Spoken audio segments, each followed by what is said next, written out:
Yeah. So hi everyone. Welcome to our live stream. And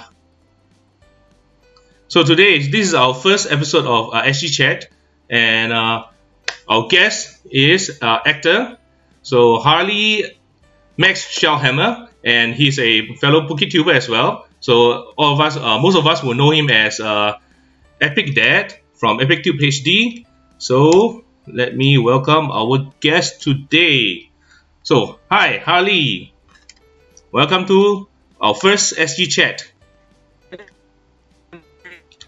Oh no. Oh, now we're catching delay, right? Yeah. At the best time. Okay, you're back. There we go. Hey, what's going on, everybody? Yeah. So everyone that is a fellow PokeTuber and that I know that I'm close with, I'm putting them all as mods. So if you see that they are mods, right? So they are fellow PokeTubers as well. Do check them out. They are really awesome people there. So thank you everyone for tuning in. All right. So Harley. So most of us, right? We know you as Epic Dad. So not really a lot of people know that you are an actor, and also previously you started with as an athlete, right? In sports. Mm-hmm. Yeah, so maybe you want to share with us is it sports that you started with? Yeah, so I started out, I was a hockey player. That was my passion growing up. I grew up in the north in Michigan, and I ended up going on to play semi-pro hockey. I went and played juniors, went on to play in the IHL for a minute before I had my first ever serious injury, and that was in Indianapolis. Went on from there I somehow found my way into another sport called wakeboarding, and I ended up getting signed. In fact, I was signed by my first company while I was still playing hockey. If anybody ever heard of Liquid Force wakeboards, they signed me to be a team rider. So I did that, and then actually I signed with O'Brien Wakeboards first because they really enjoyed the fact that I could do kneeboarding. So kneeboarding was my first thing, and then I jumped into wakeboarding. Then Liquid Force talked to me, kind of lured me away, gave me some free boards, free all that fun stuff. So that was pretty cool. And then I ended up getting seriously injured in hockey. Realized that I don't think I was going to make a comeback, and I needed to find a real job. While all this was going on, my then girlfriend really wanted to be a model. And so she coaxed me into going to these acting modeling classes with her. And they ended up actually liking me more than her. And I ended up becoming an actor or model all at the same time. All this other stuff was going on. So my basket was really full when I was young. And and that was on top of other ambitions I had. So I was very big into art. I applied to go to a lot of art schools. My number one school that I wanted to go to was the Ringling School of Art Design in Sarasota, Florida. I was accepted. Did not go for sports reasons. Then we went to Chicago, where I went with her to the Chicago Institute of Art for a couple weeks. She stayed for, I think, a whole semester. But I wanted to be a hockey player, and that was my goal. So how long that was early life. Yeah, how long do you spend as a hockey player? I mean, how long have you been a hockey player? Basically, I started around 2 or 3 years old is when I first put skates on. Mm-hmm. I didn't get into organized hockey until a little older because we grew up very poor, and hockey is an upper middle class sport. Even back in the 80s, it was expensive to play. So I don't think I played organized hockey till I was like 8. Played for Southgate, which is a downriver club city, actually, downriver Detroit, Michigan. And it was pretty fun. I was an out player at the time, so I played defense, I believe. And then I transitioned to goalie after our goalie got hurt. And we ended up going to the state finals. And next thing you know, I was a goalie. And just went up from there. And I think I played until 20. I played until I was 21 when I had a significant knee injury. And in the early 90s, early mid 90s, when you got an ACL tear, MCL tear, things like that, you didn't come back from those like you do today. It was basically a death sentence for you as a player. So very tough. So you want to show us your wound that you got from hockey? I think not a lot of us seen it before, but I remember you said that someone noticed it before, right? Is it Zen? Oh, so I have a nice scar here. So I have a nice big, that's about, I think it's around 7 to 8 inch scar. So I'm missing a chunk of my bicep muscle. It got ripped in half. And this was actually during wakeboarding. This was during, there was a huge event in Orlando at the time. I was living in Orlando. This was 1998. And we had a bunch of sponsors out on the boat. And I was trying to do my best tricks. And there was a brand new one I was trying to learn on a trampoline. And my buddy told me, you got to go for it. You got to go for it. This will get you signed. And yeah, didn't get me signed. And it made everyone sick on the boat. So. Oh. So wakeboarding. So how long do you take for you to recover? This one took me about 3 months. It was a serious injury. Yeah, I tore all the muscles in the left arm. I actually tore them. They came off the bone. Wow. No one gets too sick by it. They came off the bone. Yeah. What happened was the trick involved a flip and a 360 spin, and the handle got caught. They gave me one of the sponsors had a brand new handle that only the top pros were using, and he brought it for me to use. I wasn't used to it. What is a handle? A handle is what you hold on to. Oh, okay. That goes to the boat. Okay. So this was I was used to a small hand, like a smaller traditional handle. And this is when wakeboarding was really up and coming in technology. And they gave me this huge, it was like a 17 or 18 inch handle. It was very wide. So you have a lot of, it was for easier passing around your back and stuff.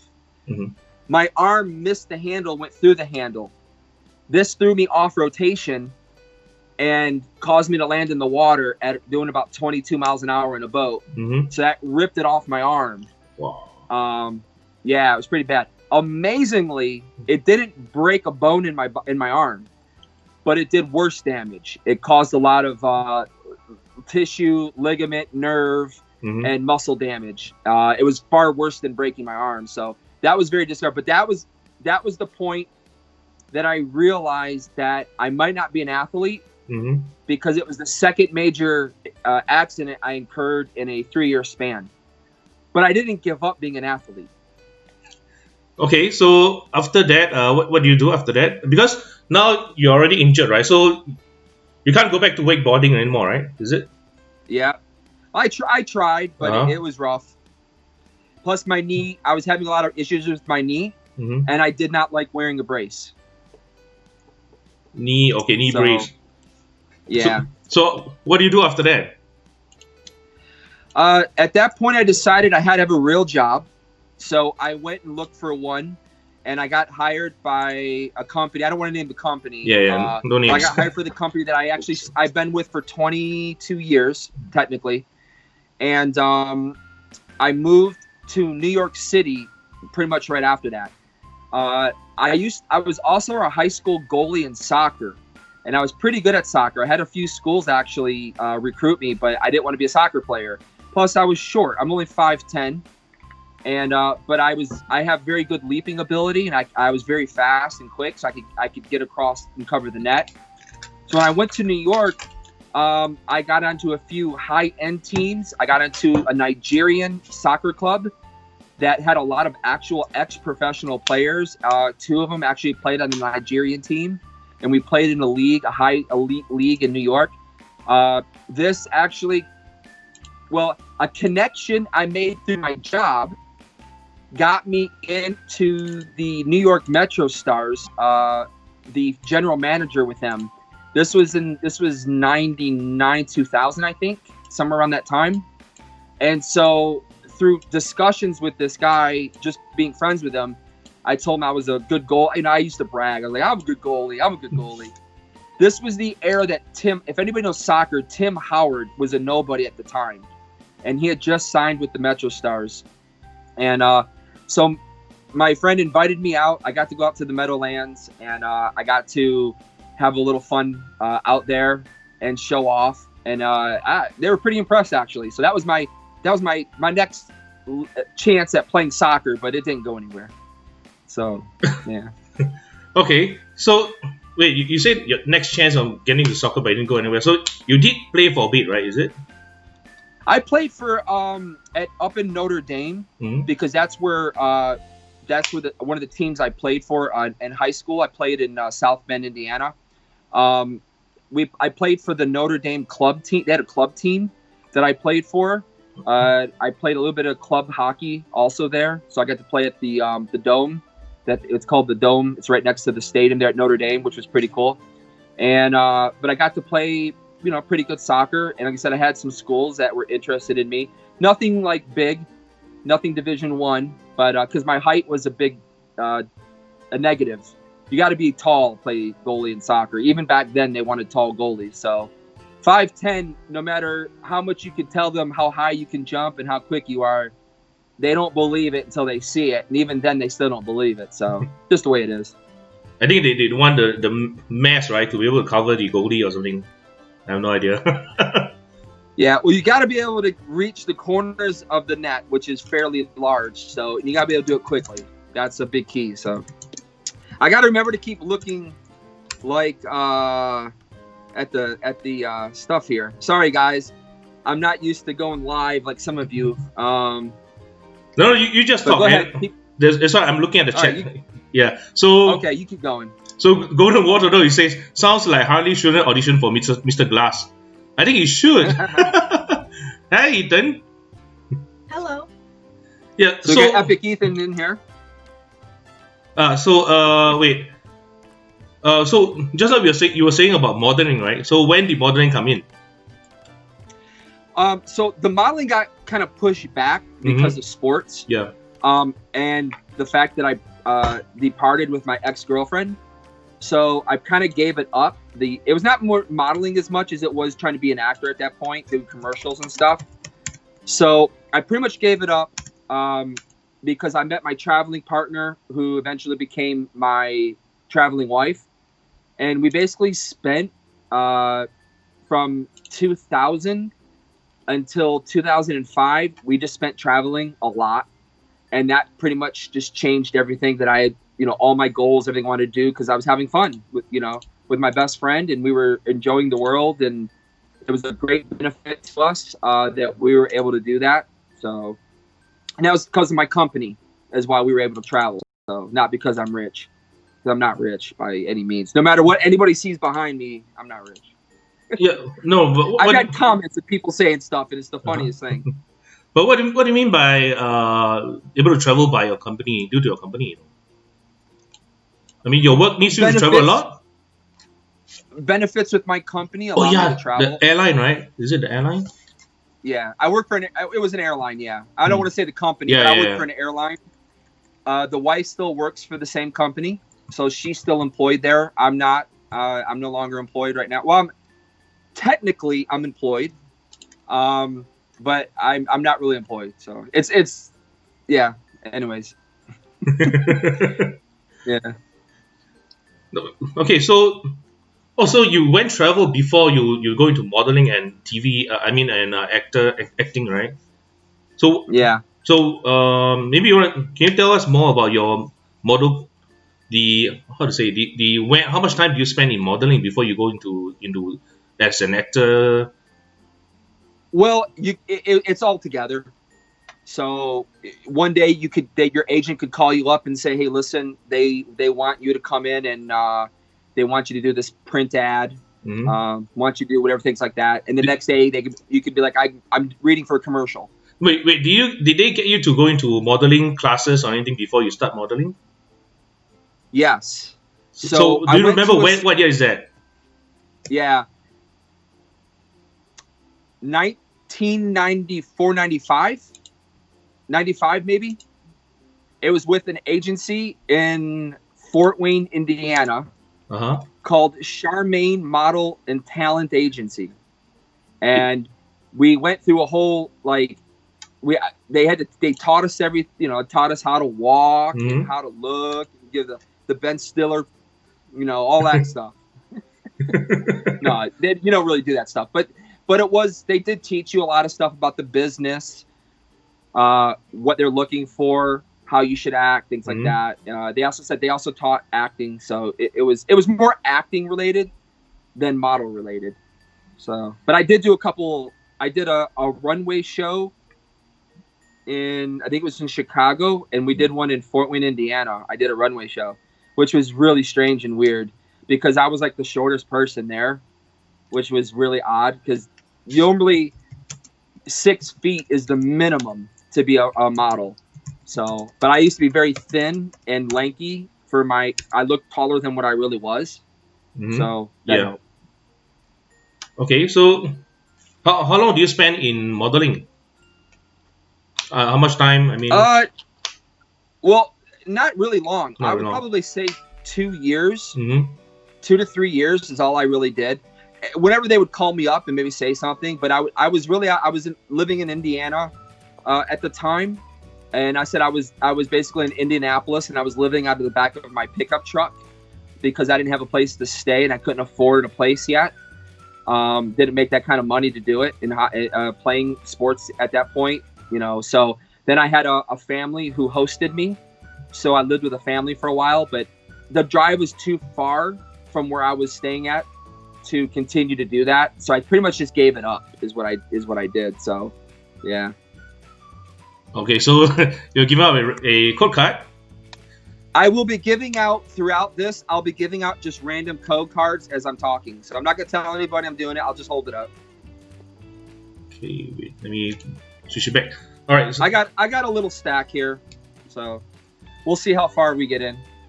All right. So so today we are gonna do a 5-pack battle as well. So do you want to start? Let's say we're gonna 1-pack now. Yeah. So I've got my Cosmic Eclipse booster box that I'm gonna rip open so everyone can see I'm ripping it open here. Yeah, mine are rip it open so that to save time. Yeah. So I witnessed you ripping it open, so I saw him open his box.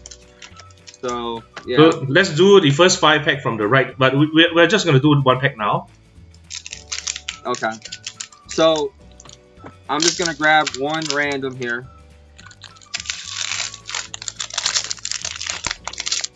Oh, wait. Oh. Do you guys see that? All right, here we go. All right, I need to find my angle. Okay. So, Wilmer. Oh, so I go first, is it? Yeah. Okay. A-Palm A. I got Magnemite character card. And Zatu. So, and code for you guys. Alright, your turn. I just gotta flash the code.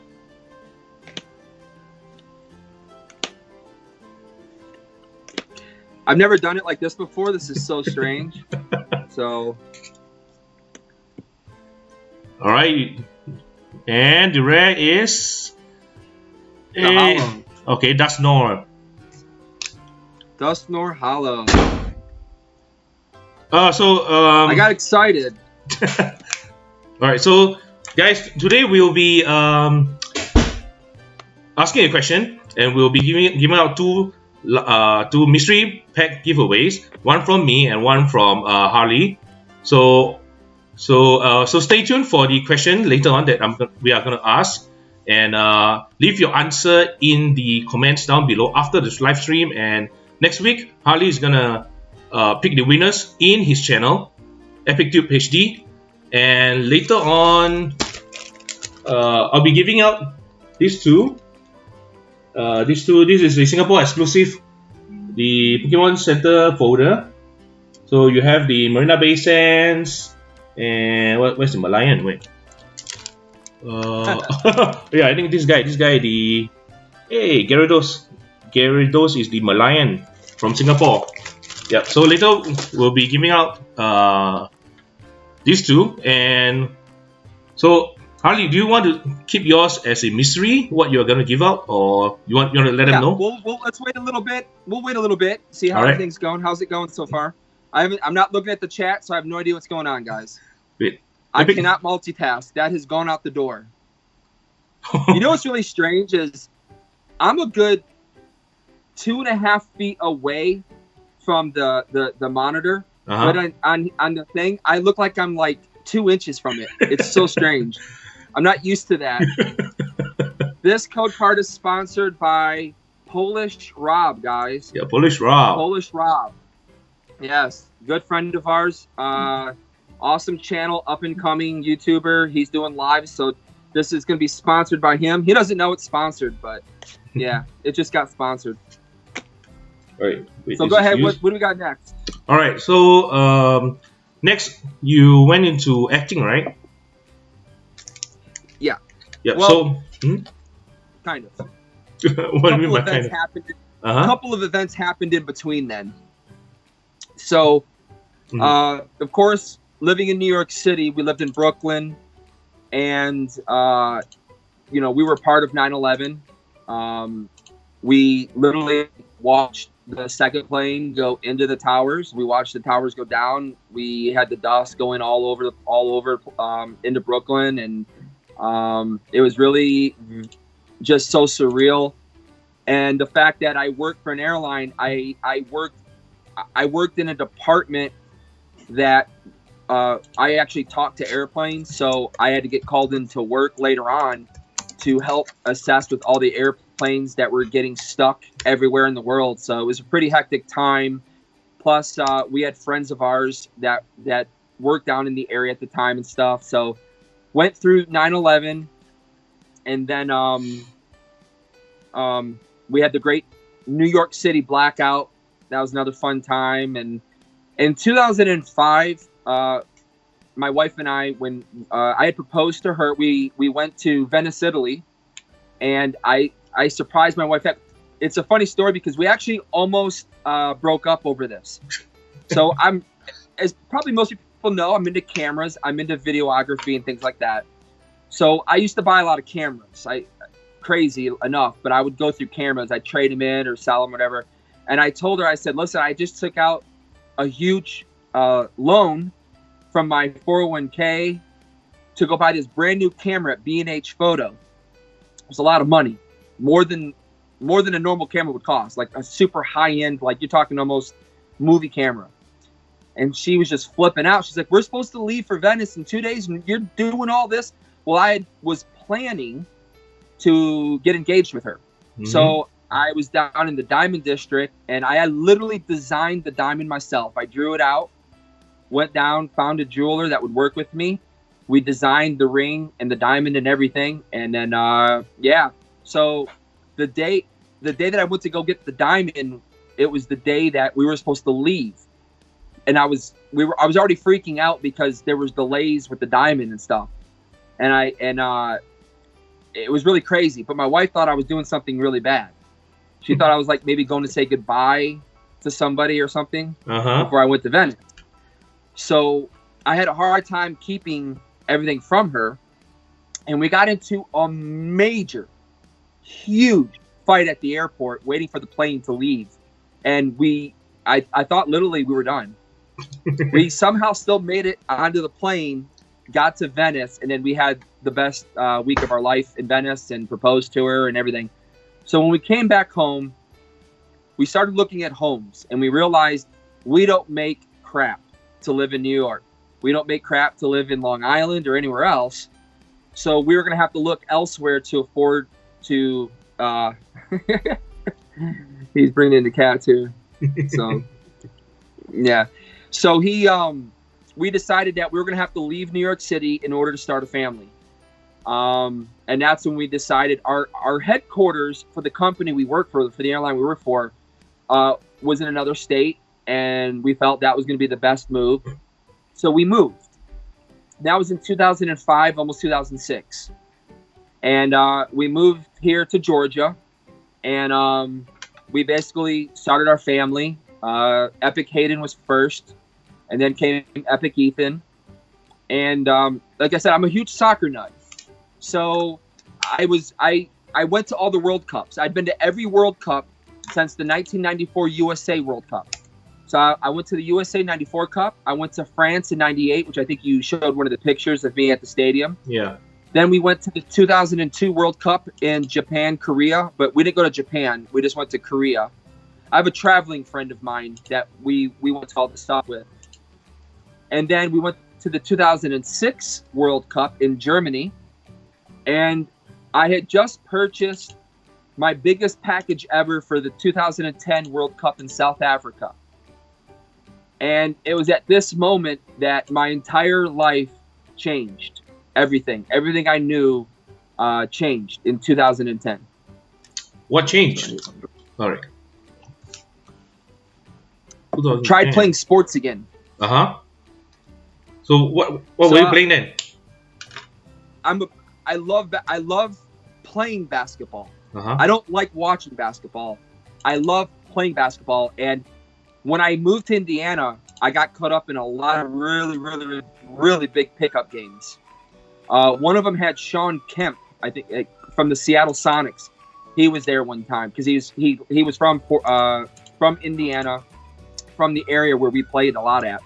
So I was really big into basketball, and I had good hops, and I was a decent player, but I wasn't great by any means. I mean, but I was just, I'm an athlete, so I can play. So I was gaining a little weight. I figured I need to start, get active again. I hadn't been active in a while, especially having 2 kids.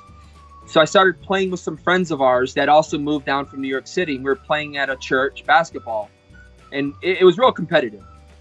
And I went up for a rebound, and I came down on this guy's foot, and I suffered a grade 3 sprain to my ankle, which I don't think I sent you that picture because I don't think anybody would want to see that picture.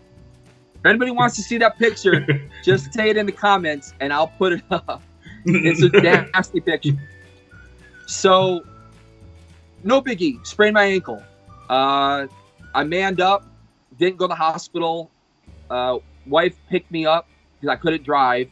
Took me home. But by the morning, I couldn't take the pain anymore. So she took me to the hospital. We went to the hospital. They put me in a walking boot. While I was in the walking boot for 1 week, I started having pains up my leg that were away from the ankle. And that scared me because this was the same knee that I had hurt in hockey. So I was worried maybe I had blown my ACL and MCL. I thought I had hurt all that again. So we went to the orthopedic and I told him what was happening. He said, I'm going to send you to the ER because I think it might be something else, possible blood clot. So he sent me to the ER. They did all the tests, and they said, no, you're fine. There's nothing wrong. Mm-hmm. I was like, okay. So they sent me home, and 1 week later, I was bedridden in horrible pain. I looked like a giant balloon, and my wife was going to call the ambulance. I said, no, let's just drive to the doctor again. Maybe I'm having an allergic reaction to something. And we get to the orthopedic, and they wanted to call the ambulance immediately on me, but it was right across the street from the hospital. I said, no, I'll go over to the hospital myself.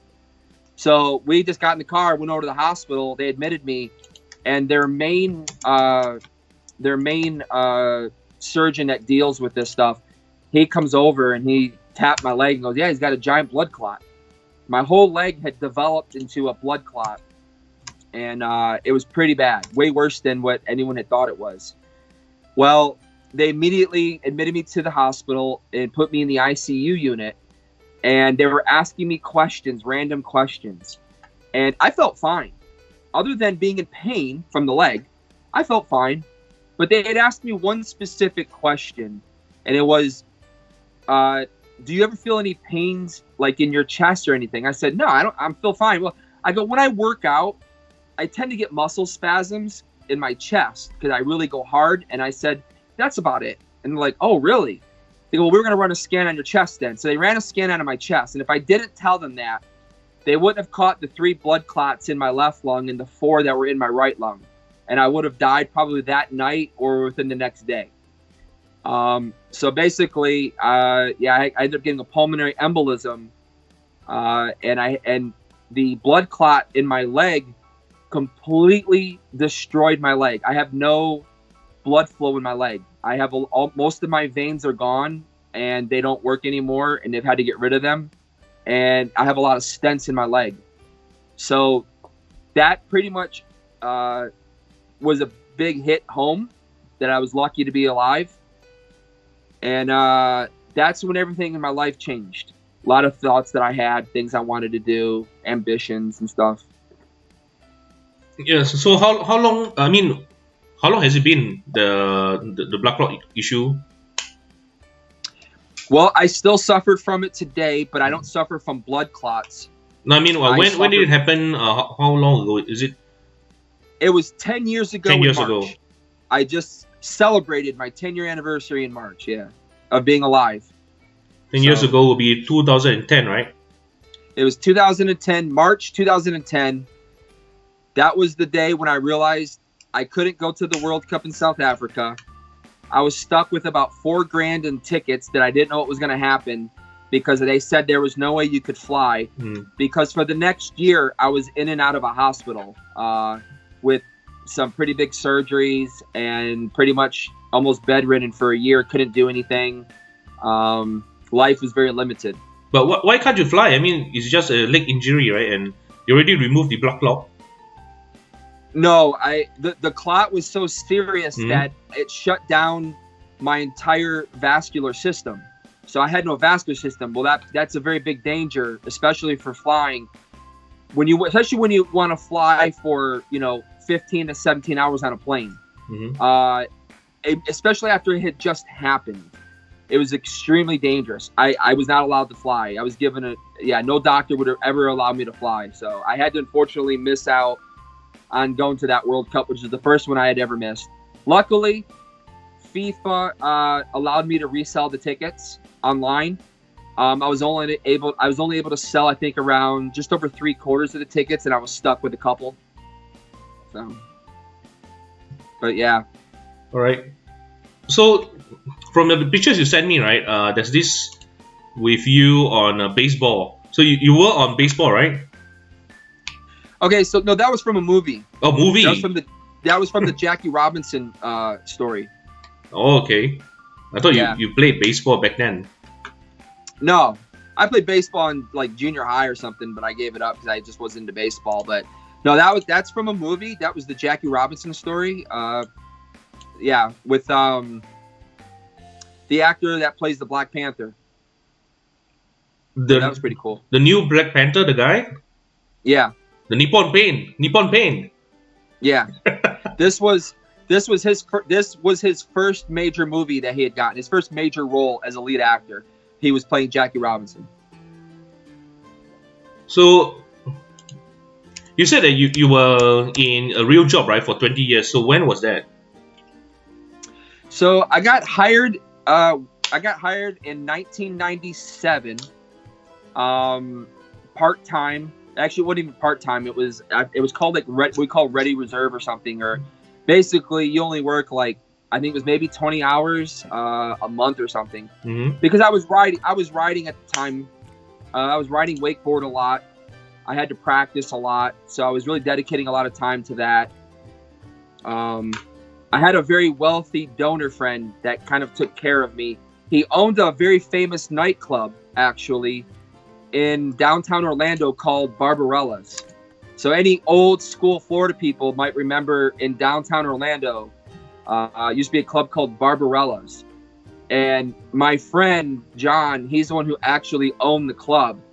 And I actually became friends with him because he needed someone to go out in his boat with. He owned this beautiful home on a lake, great boat, but he had no one to drive, had no one to spend time with. He didn't have anybody. We met at Performance Ski and Surf Shop in Orlando through that owner. That owner, Bill, he hooked us up. Because I told him I don't have a partner to ride with since I moved here. So we became friends, and he was like my sugar daddy, sort of. He took care of me. I had to make sure that the boat had gas that he paid for. I just had to go get it. And I got to ride all morning long till I had to go to work or do whatever. So, yeah. So you've been there for 20 years, so it should be quite alright, right? The job, and 20 years. So after that, then you start going into acting, is it? So, bringing up this whole story, basically what happened was, after the accident, I realized that one of my big passions that I always wanted, it was my mother passed away in 2003 from pancreatic cancer. Hang on. Oh, I'm like, someone's letting off fire. They're letting off fireworks right now, and I'm like, what is that noise? Because I live out in the country. So those are fireworks, yeah. So yeah. Anyways, my mother passed away of pancreatic cancer, and she always wanted me to be an actor. She just said it. She just like, I don't want you to play hockey. I want you to be an actor. I think you're going to be an actor. Now, my mother never did anything for me to be an actor, other than just say, I want you to be one. She was stuck on this whole John Travolta, I look like him, some crap, I don't know, whatever. But she wanted me to be an actor. So after the accident, I wanted to be an actor too. And I said, you know what? Maybe this is the sign that I needed to get myself back up and going, start going to classes, get back into this, and make something of it. So, sorry, which year is that? Me to get back in. Yeah, which year do you start going into acting? This was towards the middle of 2011. 2011.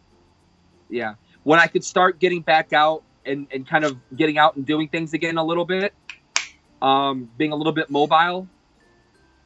Plus, I was very stubborn-headed, and I didn't listen to my doctors, so I was still doing things I probably shouldn't have done.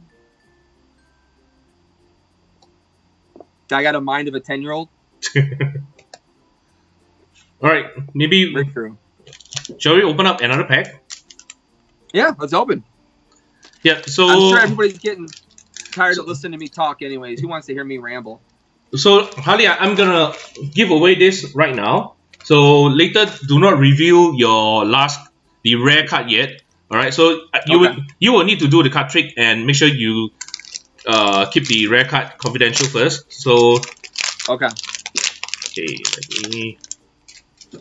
Oh, my cats are scared. They just ran underneath the bed because of fireworks. All right. Yeah. Maybe I'll show mine first. Oh.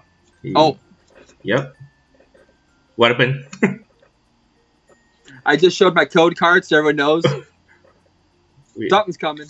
Is this? Oh, this is the reverse, and Grandpa is the rare for me. And wait, okay, code.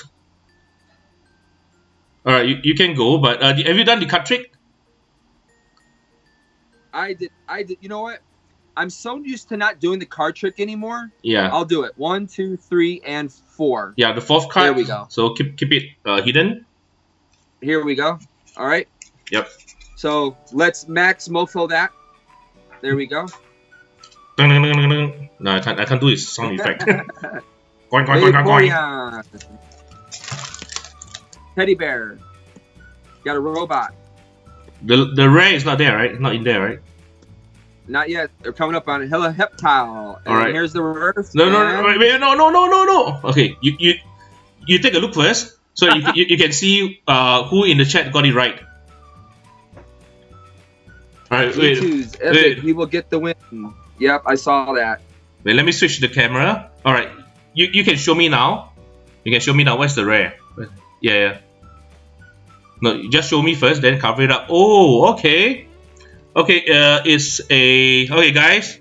So it's a dragon type. We are only doing cosmic eclipse, so it's a dragon type. Alright, you cover it up. Okay, I'm gonna switch you back. Okay, guys, ready? It's a white code card. It's a white code card. So he got something there. So dragon type.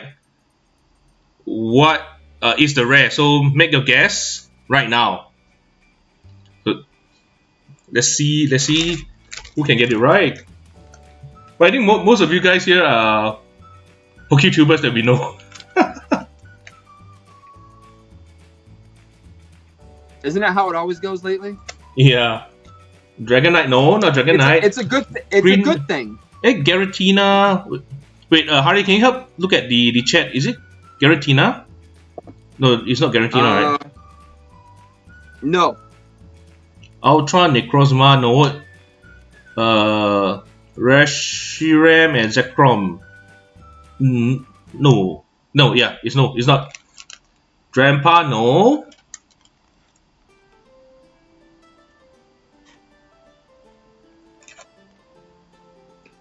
It's a GX. There's a couple close ones in there. Yeah, it's a GX. It's a GX. Yes, it is a GX.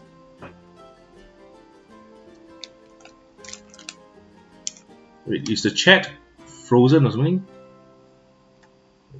I don't see anything moving. Yeah, the last I see is Pogo Deck with a Drampa. Everyone got upset and left. They're like, I don't want to play this game. Wait, is the chat frozen? Oh, you know, it's okay, funny. so We had all this. We've been working on this all week, and everything's been smooth all week long. I mean, like smooth as butter. Lana and Sogaleo, no. Gazlord. Somebody is very, very, very, very, very close. Kumo, Gazlord. Cool Squirtle Gaming is the closest, I'd say. Yeah, so far. But I think you need to get the full title, full name. Wishy-washy, no, not wishy-washy. It's not a character card, not a character card. Man. Neganadel and Gazlord GX. Dave the art. Oh, Man, Trainer that guy Leo. wins everything. Trainer Leo is just right behind him. Yeah.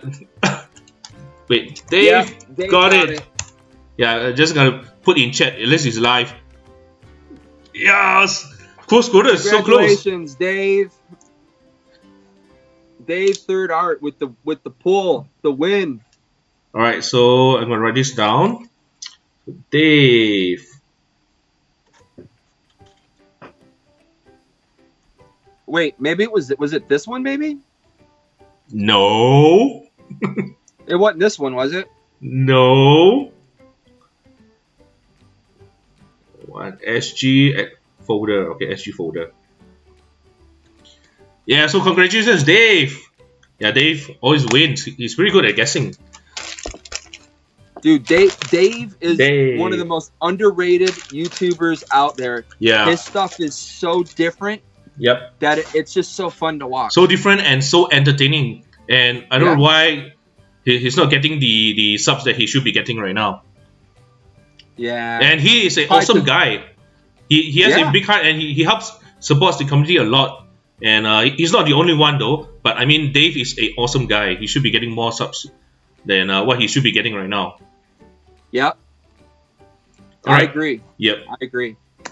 Okay, so wait, this is done. So the second, wait, I'm gonna write it down. And so, wait, how did your acting start? I mean, your acting career. So, in 2011, like I said, I decided I wanted to get back into. This is by the way, this is Rainbow Queen of Kanto. She is super awesome, guys. She's mostly Instagram now. Big supporter of her channel. All of my kids, Rainbow Isabella, loves her art and everything. So super awesome Instagrammer. Check her out. So yeah, so I decided that I wanted to get back into acting 2011. And so the first thing I did was I knew a couple people and I contacted them and they said, well, start getting back in your classes. Here's a list of some places to go get classes from. Get on set as a background extra.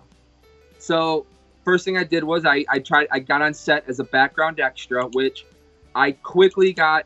It's just random. It's not like I was specially picked, I don't think, but I got picked to be a higher up extra.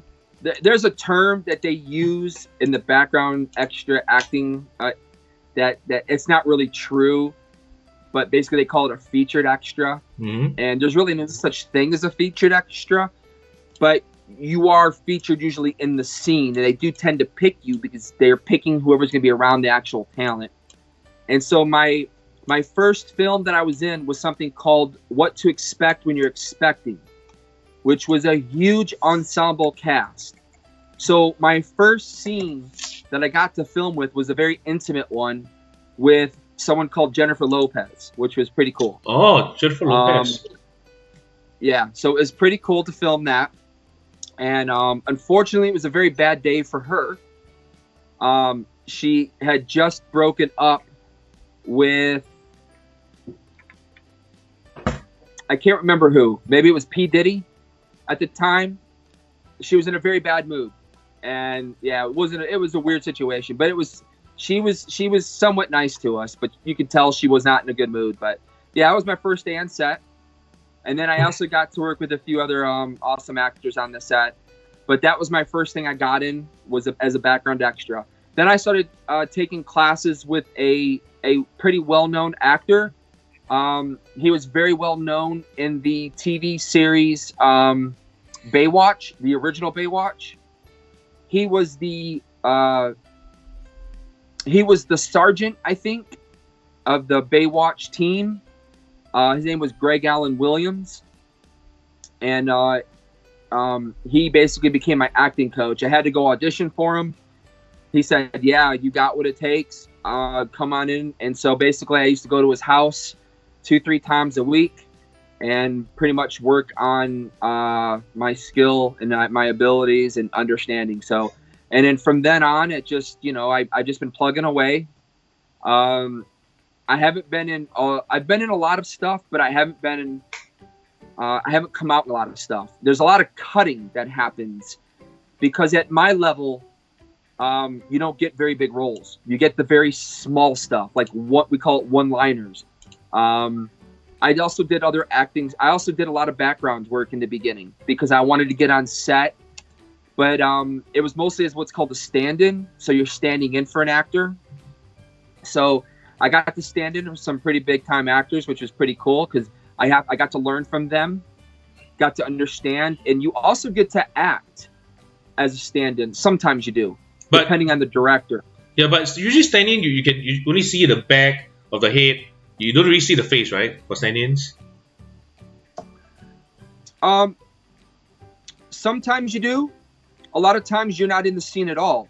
They're filming you to get an idea of how everything's going to actually go. And then when they're really ready to go, they'll bring the main actor in and he'll do the whole scene. I'll tell him what we did. So I'll let the actor know, hey, we just, this is what we're doing. This is the blocking. This is where he wanted us to look. And I'll let the actor know what we did. And that was it. But the good part was I got to act in front of the director and show him that I could do the work. Yeah, so it was pretty cool. It actually almost paid off for me one time, very big. Unfortunately, it didn't happen, but it was very close to happening.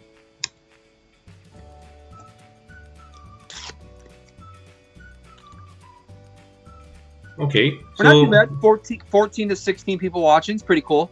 I'll take it. First time live. Yeah.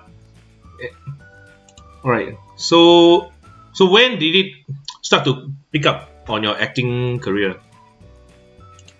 I would say around 2013 to 2015, I started really, really getting heavy. I also started. I have I used to drive. I have a precision driving certificate.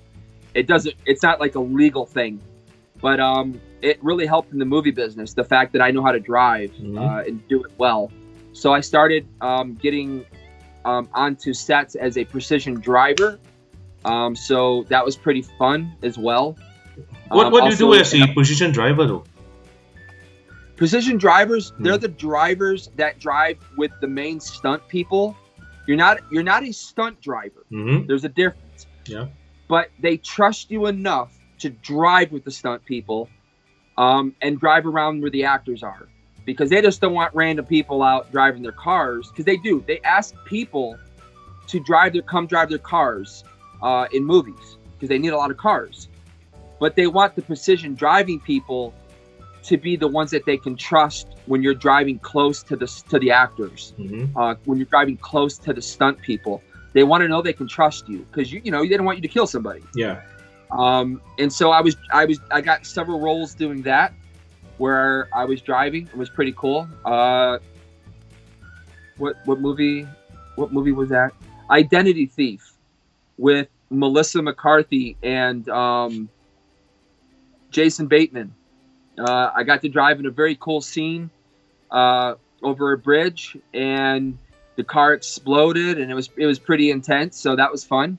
But yeah, I was doing little things. Pretty interesting. So when do you go into like bigger roles, like the Walking Dead? Is it Walking Dead you started? So yeah, so The Walking Dead, that was season 4, and I got a call that they wanted to see me.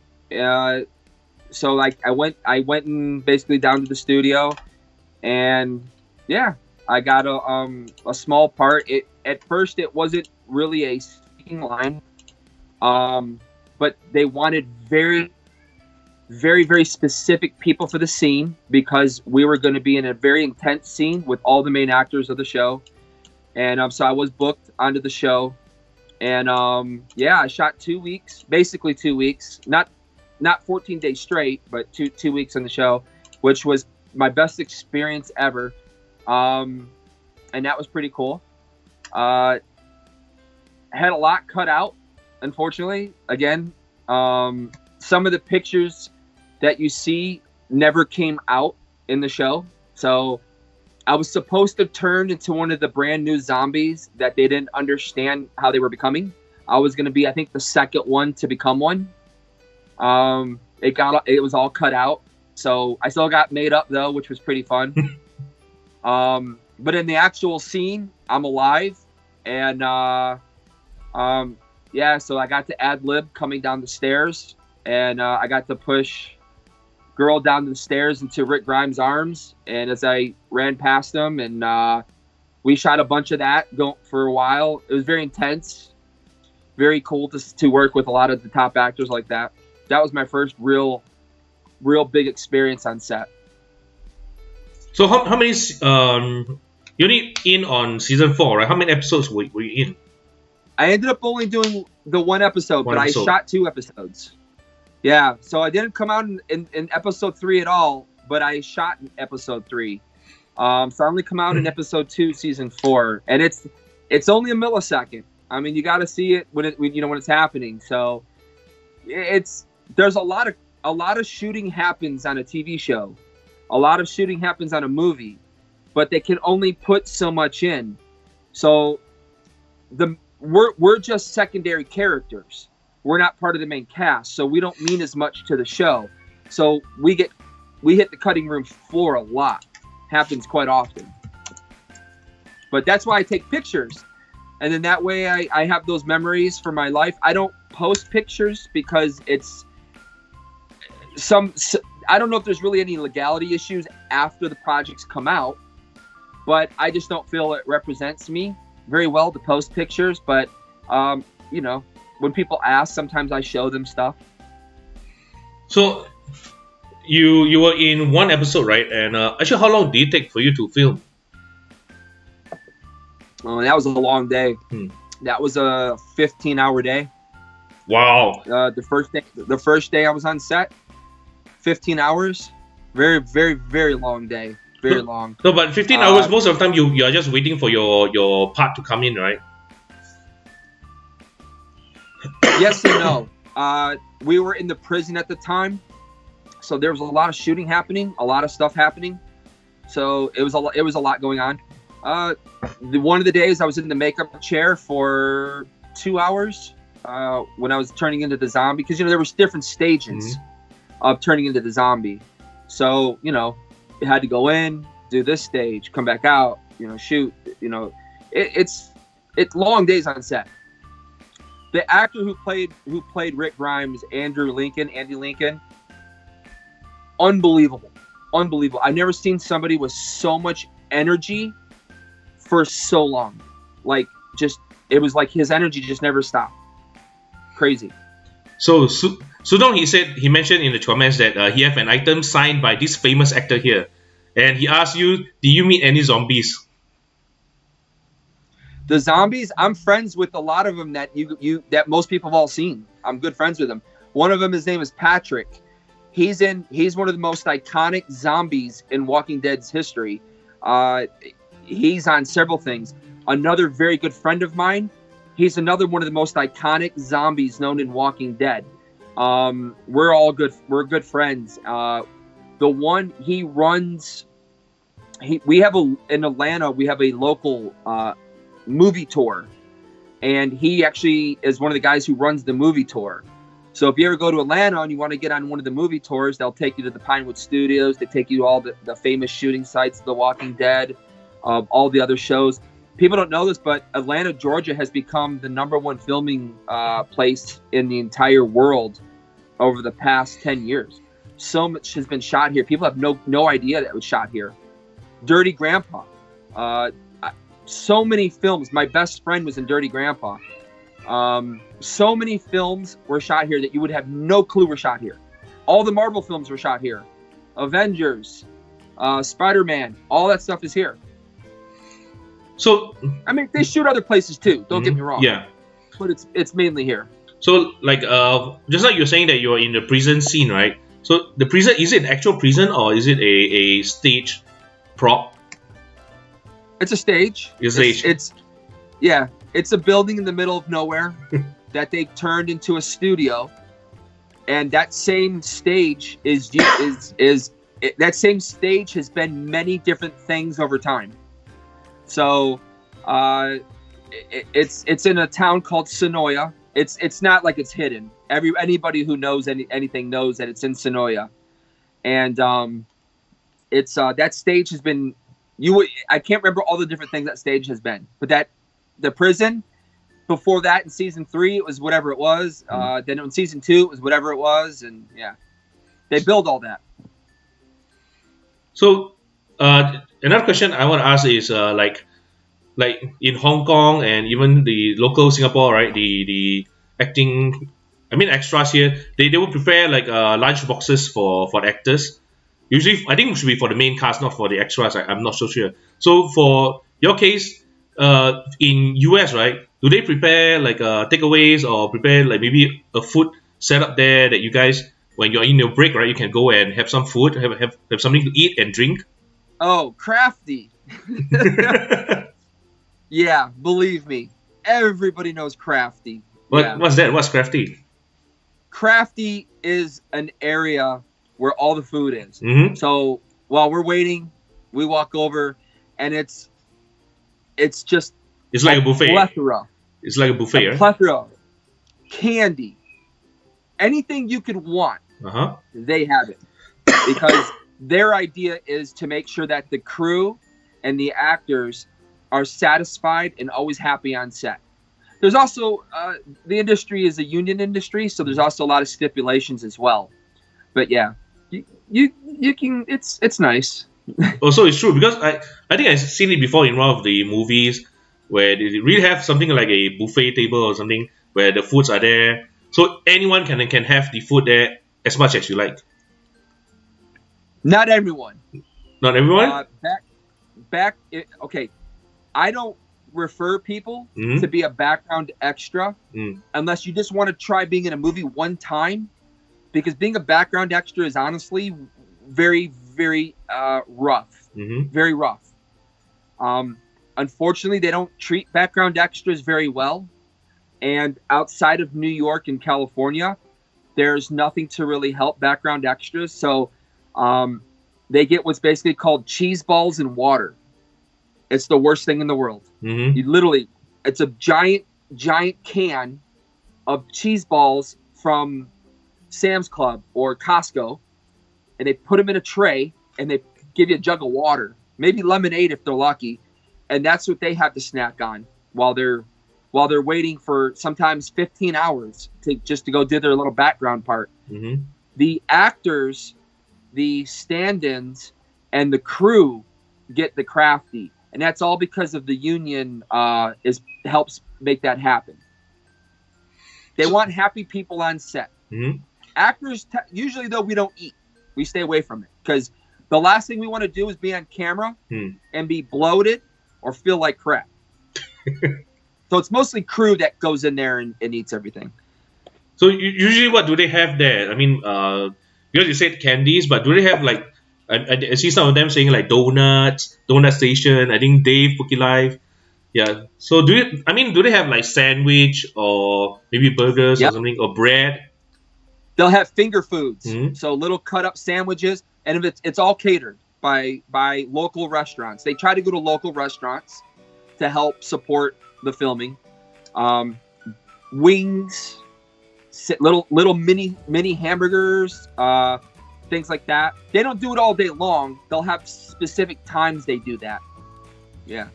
So a question just came up on my mind. Do you have any strange experiences like maybe ghost encounters or anything on set, and maybe you recorded something and then after that they heard there's a voice in the video that you just recorded? I've had a few funny encounters on set. Let's talk about the crafty one. So there's a very famous actress that was in another baseball movie that I got to be a part of. This movie was with Justin Timberlake, the very famous actor Clint Eastwood, and the actress was oh my gosh, I just forgot her name. She was in the new Superman movie. She's also in the Gotham movie. I forgot her name. She's a redhead. Beautiful person in and out. Well, we were sitting in Crafty, and we had a long conversation, and it was pretty cool. And so there was some good vibing going on there. She's the one that acted in Bewitched. Is it the one?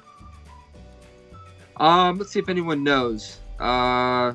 She was in the Superman movie. It's the only one I could think of. Yeah, she's in the newer Superman movie. She was the lead actress. Amy. Lois Lane, right? Lois Lane. Amy.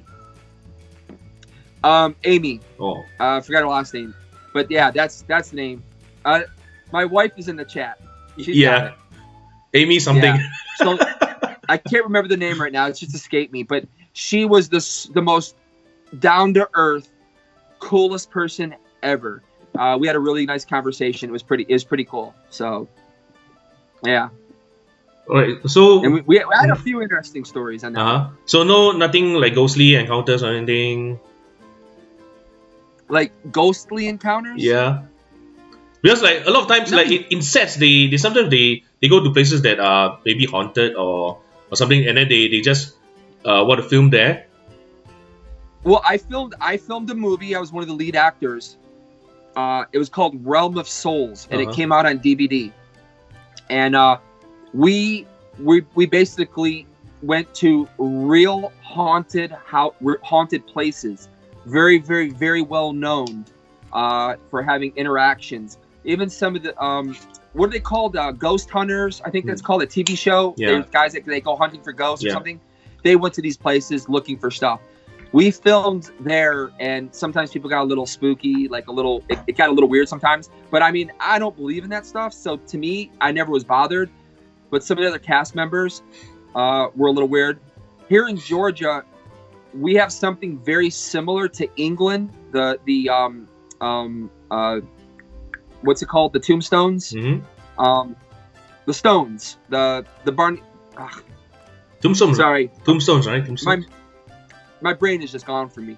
So, yeah, someone will get it. So we have something here exactly like that. Nobody even knows about it. It's about 2 hours east of here.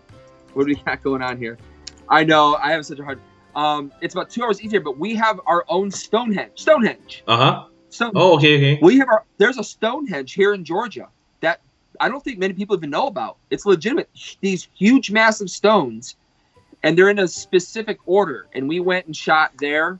It was very interesting. So that's the closest thing to that, I would say. Okay, was just replying to Sudon. Sudon said, "Don't test me on that. She was my wife in late 20s." All right. So I'm gonna give out a few here. So any other stories you want to share, or maybe we're going to which next row that you went into? Does anybody want to hear about a Clint Eastwood story? Say in the comments yes. If you want to hear about a funny, I have two really, really funny Clint Eastwood stories. Dave, he said two of them. He said he saw seen the Stonehenge in Georgia. It's creepy. Yes, very strange. Amy Adams. Susan said it's Amy Adams. Amy Adams, yes. Amy Adams, that was her. Wait, let me see. Who is Amy Adams? I mean, hopefully I didn't get it wrong. Guys, make sure, if you guys want to hear it, just say yes if you want to hear a Clint Eastwood. I have two really awesome Clint Eastwood stories. Very funny. So I'll go into the story. I'll start the first one. I got my buddy Zen said yes, let's do it. So I was at my acting coach's house, Greg Allen's house, when I got a phone call. I was in the middle of a headshot session. I was getting headshots taken at his house. And I got a phone call that they needed an actor on set for the movie Trouble with a Curve. So I wasn't sure what exactly was going to happen. It wasn't going to be a principal actor's role, though. But because of the scene, the way it was explained to me, there was a very, very large chance I was going to get bumped up. We call it upgraded to being a principal actor, which also means better pay. And it also means credit as well, official credit. The movie was called Trouble with a Curve. That was the Amy Adams movie I was talking about. So I talked to my acting coach and I said, do you think it'd be worth doing this? He said, absolutely. He goes, I explained to him the scene. He goes, 100%. Plus, I grew up, because of my father, a huge Clint Eastwood fan. I'm not a fan of any actor. I've met a lot of actors in my life. I don't get excited. I think they're normal people. Joe DiMaggio was probably one of the few people I ever got super excited about meeting one time. But so I was like, okay, it's Clint Eastwood. Okay, let's do it. My acting coach says do it. Let's do it. Okay. So I drove over to the set. I parked my car, and I'm walking into the area of where set was. They were using a bar. And this was near Covington, Georgia, is where it was located. It was a real down home dive bar, and it was real interesting, the area and stuff. So as I'm walking up to set, there's a huge old school, like those 1960s buses. And you ever remember those? They're like all chrome. They got the rounded bus nose on the front from the 1960s or something. And I was walking up to it, but it looked brand new. And I was like, wow, that is a gorgeous looking bus. Like, must be, I was thinking it's for the movie. But then I was like, well, that doesn't make sense, though, because the movie takes time in present time. So as I'm walking up along this bus, literally, as I get right up to where the front doors were, I was walking real close to the bus. The door swung out and almost hit me. And I was like, oh, crap. And who stepped out right in front of me? It was Clint Eastwood. And it was probably one of the very first times in my entire life that I just went like, oh my God. Here's the real funny part about it. I had heard stories from other actors and stuff on set, from other sets that he had done. You know, as people get older, as men get older, they tend to wear their pants really high. So the older you get, you start creeping up on the belly button, right? And then you surpass the belly button to the point you're up to the nips, right? That's, everybody knows old men, you know, they tend to get that way. Got the suspenders. Dave as well. Dave does it that way as well. He's juicy.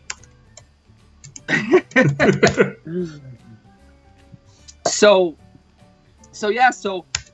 as he popped out in front of me, the first thing that hit my mind was all the stuff I had heard about Clint Eastwood, that he wears his pants really high up. And so as he went through me, it was just instinct. I just looked down And I looked at his pants. And he was like, "Hey kid, how you doing?" When, and I was just like, when was this? 2012 or 13, I think, when Trouble with the Curve was filmed. And I just was like mesmerized, but I just was kind of fixated looking at his pants because that's all I had ever heard about. If you ever saw him, he wore his pants really high up. It was the weirdest thing in the world. But I was literally, and I was like, I'm the one they called, and he's like, just go over and sign in over at the thing, whatever. So I was like, okay, but it was the first time I ever was just like blown away. So then the second story, so everybody wants to hear the second story. The second story is really good. The second story is very good, and it's a true story. I swear to God, it's a true story. So we're sitting in the bar, and they're setting up the scene, and it's the scene where Justin Timberlake, they're playing pool with this local guy, and the local guy is trying to hit on Amy Adams or whatever, and Justin Timberlake isn't like man enough to like stick up, I guess, or whatever. Clint Eastwood, who plays a character in the film, he steps in, busts the bottle, and is about to crack open the local guy, and that was the scene. And I'm in part of that scene. Well, I'm supposed to be in part of that scene. Well, we're all just waiting around for crew and everybody to get everything settled and do all the stuff. I decided to go sit over in the corner by myself and just take in that I'm on set with Justin Timberlake, Clint Eastwood, Amy Adams. It was just unbelievable. I'm just taking it all in. So I'm sitting by myself, and Clint Eastwood got up on the piano and he was just playing away. And they had an old school piano and he was just playing while everybody was working.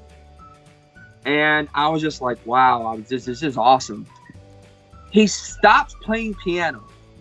He gets up and he's up on a little bit of a stage where they were at, and he starts walking over. And then I notice he starts walking towards me. Now there's no one around me. Everybody was over on the other side of the bar, and I was just sitting by myself. And he starts walking over to me. I'm like, he's coming over here.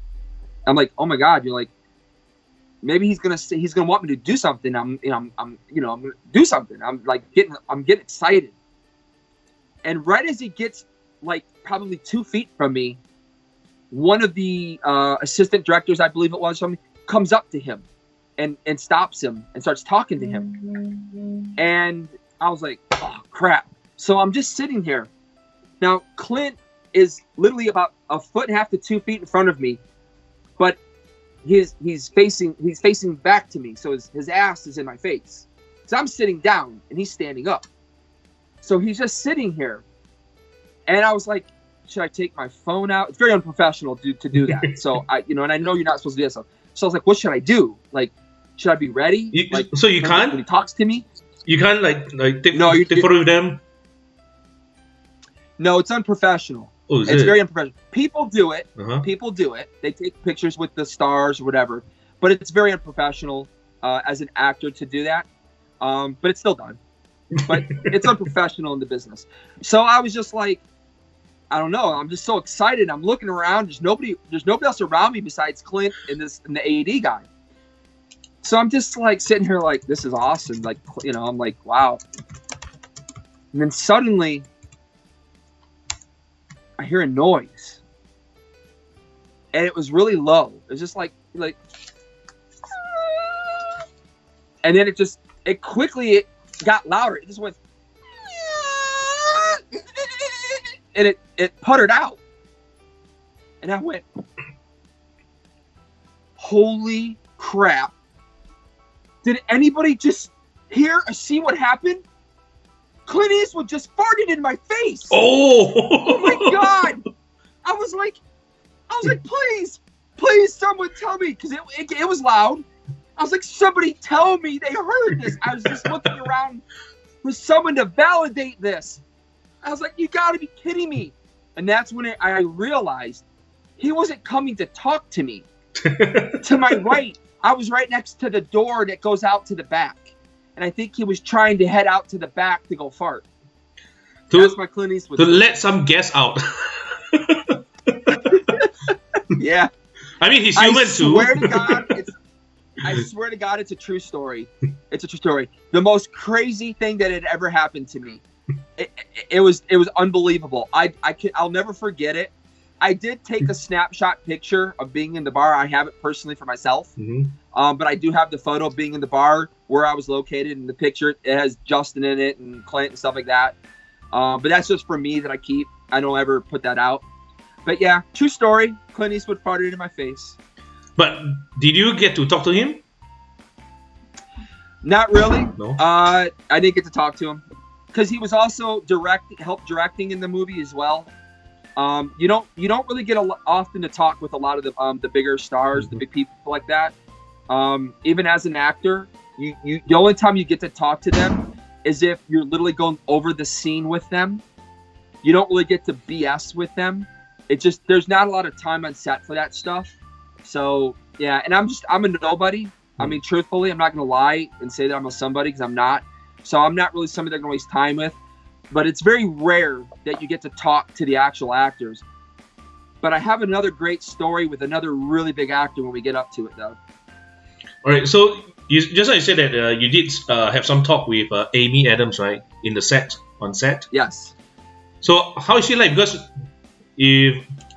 actually for me, she's a very beautiful lady, very beautiful actress, and very captivating. And very stunning because she has the unique kind of like a Nicole Kidman kind of yes, the vibe going. Yeah. So how is it when you get to talk to her, when you get to see her? Yeah, how was it like? Like I said, it was just a cool experience. It was at the Crafty tent. We're all just waiting. You know, you get bored on set often, and we just had we had a cool conversation while we were there. It was awesome. I mean, for someone like her, whether she remembers things like that, because you know how many people don't realize how many people try to talk to the actors. Since I had a chance to be an actor, a legitimate actor, as a lead actor and things like that on set, I got to experience, so I know what it's like. But you know, actors aren't trying to be rude. A lot of people are really trying to get to an actor just to talk to him. And it's pretty insane, but yeah. Real quick, this code card is brought to you by my good friend Centurion XYZ. So there's that code card for you. In fact, I had it up earlier. I'll give another one just in case that one was taken. So there's another code. Sponsored by Centurion XYZ. But anyways, it is a difficult thing to try to talk to actors, even when you're an actor yourself, because a lot of times you're very, very focused on what you need to do. And in the acting world, there are different types of actors. There's method actors, okay, and those are actors who literally are trying to get in and be able to repeat back and forth. And then you have another type of an actor who they literally believe that to turn into that person. So they're that person, they're that character on set and off set. You can't talk to those people because you mess with them and they don't want to be talked to. And they take what they're doing very seriously. So I consider myself a method actor. I base my stuff off of Meisner and Adler is where I get most of my beliefs from in acting. So it's more of turning a light switch on and off rather than I got to be that person while I'm at home, in the car home, wherever it is. So, but Amy Adams was a very, very cool person. Super awesome to talk to. I mean, that's really, I mean, we didn't talk about anything like, you know, life-changing, just had a normal conversation. Yeah, she looks really awesome.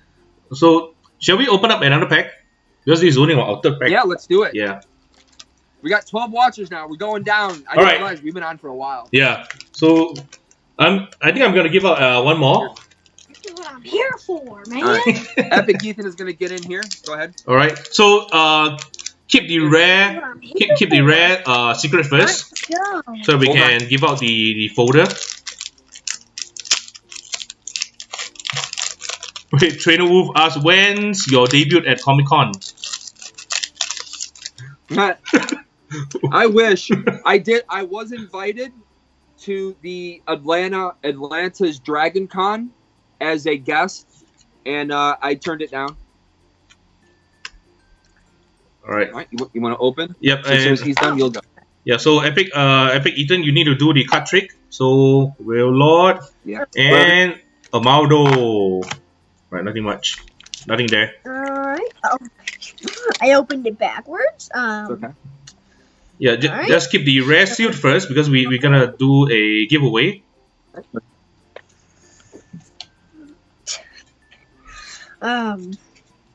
It was like my first time on a live thing, so yeah, I'm bad at it. Alright, we got a Ends Revolve. I know it's their backwards. Sigma, Wilmer, Ponard, Toga tomorrow, I think. Yep. Trapinch. Oh, Ooh, okay. hair Wait. Okay, hold. Good. Okay, hold on. All right. I'm gonna switch the camera. Hang on. Let's switch it. All right. Now, let me see the rare. All right. Let me see the rare card. What's the rare card? I gotta give some hints. All right. It's a dragon type. So guys, it's a dragon type, and it's I just say it's a green code card. So dragon type. All right. I'm gonna switch it back. So do not show the rare card yet. All right. Okay, I'm gonna switch it back. Yeah. So keep it and hold on. All right. So guys, you can start to guess what is the rare card that Epic Eden just pulled for this Dragonair. No, Dragauji. No.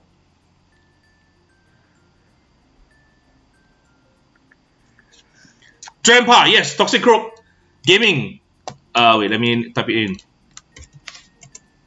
Drampa. It's Drampa, right? Yeah. Grandpa, show him. That is the card. You put a little closer, maybe. Okay, so Toxic I am Croak confused. Gaming got it.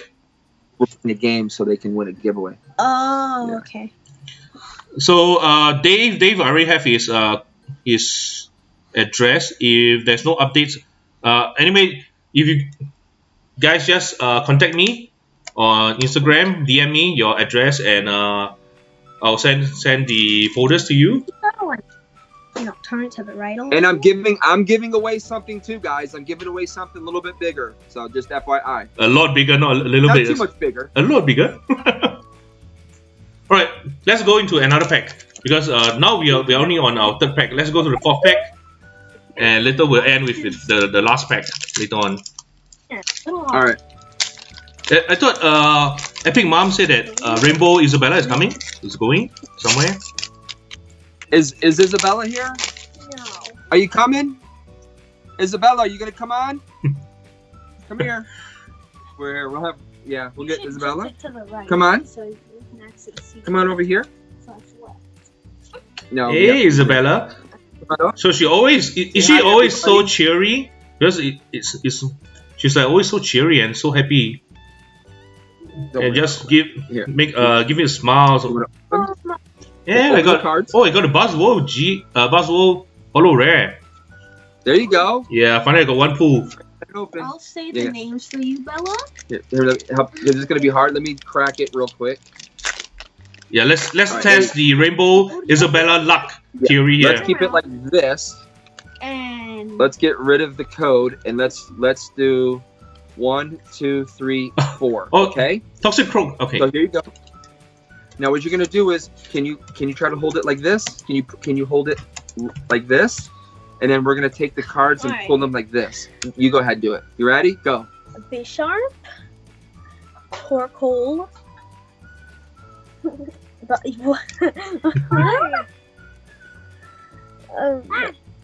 the Gloom, Litleo, Coughing,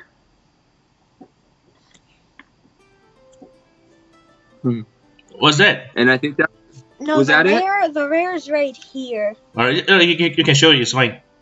all right. So let's see it. What- The rare is. Go ahead, show it. What's that? Pinion, right? Yeah. Finion, And regular. I thought we were All right. gaming. No more. All right. So, any other stories from you, or maybe you want to tell us the next role that you got? Oh my gosh. Like I said, there's so much, man. Another awesome story is with an actor, Denzel Washington. Does anybody know him? Yeah. There's a Washington. So, I got a little thing on set for that, and I don't know if you saw one of the pictures. I'm in. It's called Flight. So I got to play a co-pilot, but that whole scene was cut, unfortunately. So I got to come back as a stand-in because I said I offered to them that I would do it. So I did a stand-in job for them, and it was just another scene. I'd already shot the one scene. Well, we were shooting the one scene with Denzel Washington that I'd gotten all cut out when I was going to be a co-pilot. The third pilot is what it was, and unfortunately, again, it got cut. So we were doing another scene that involved where Denzel Washington was supposed to go in front of a hearing for the Pilots Association.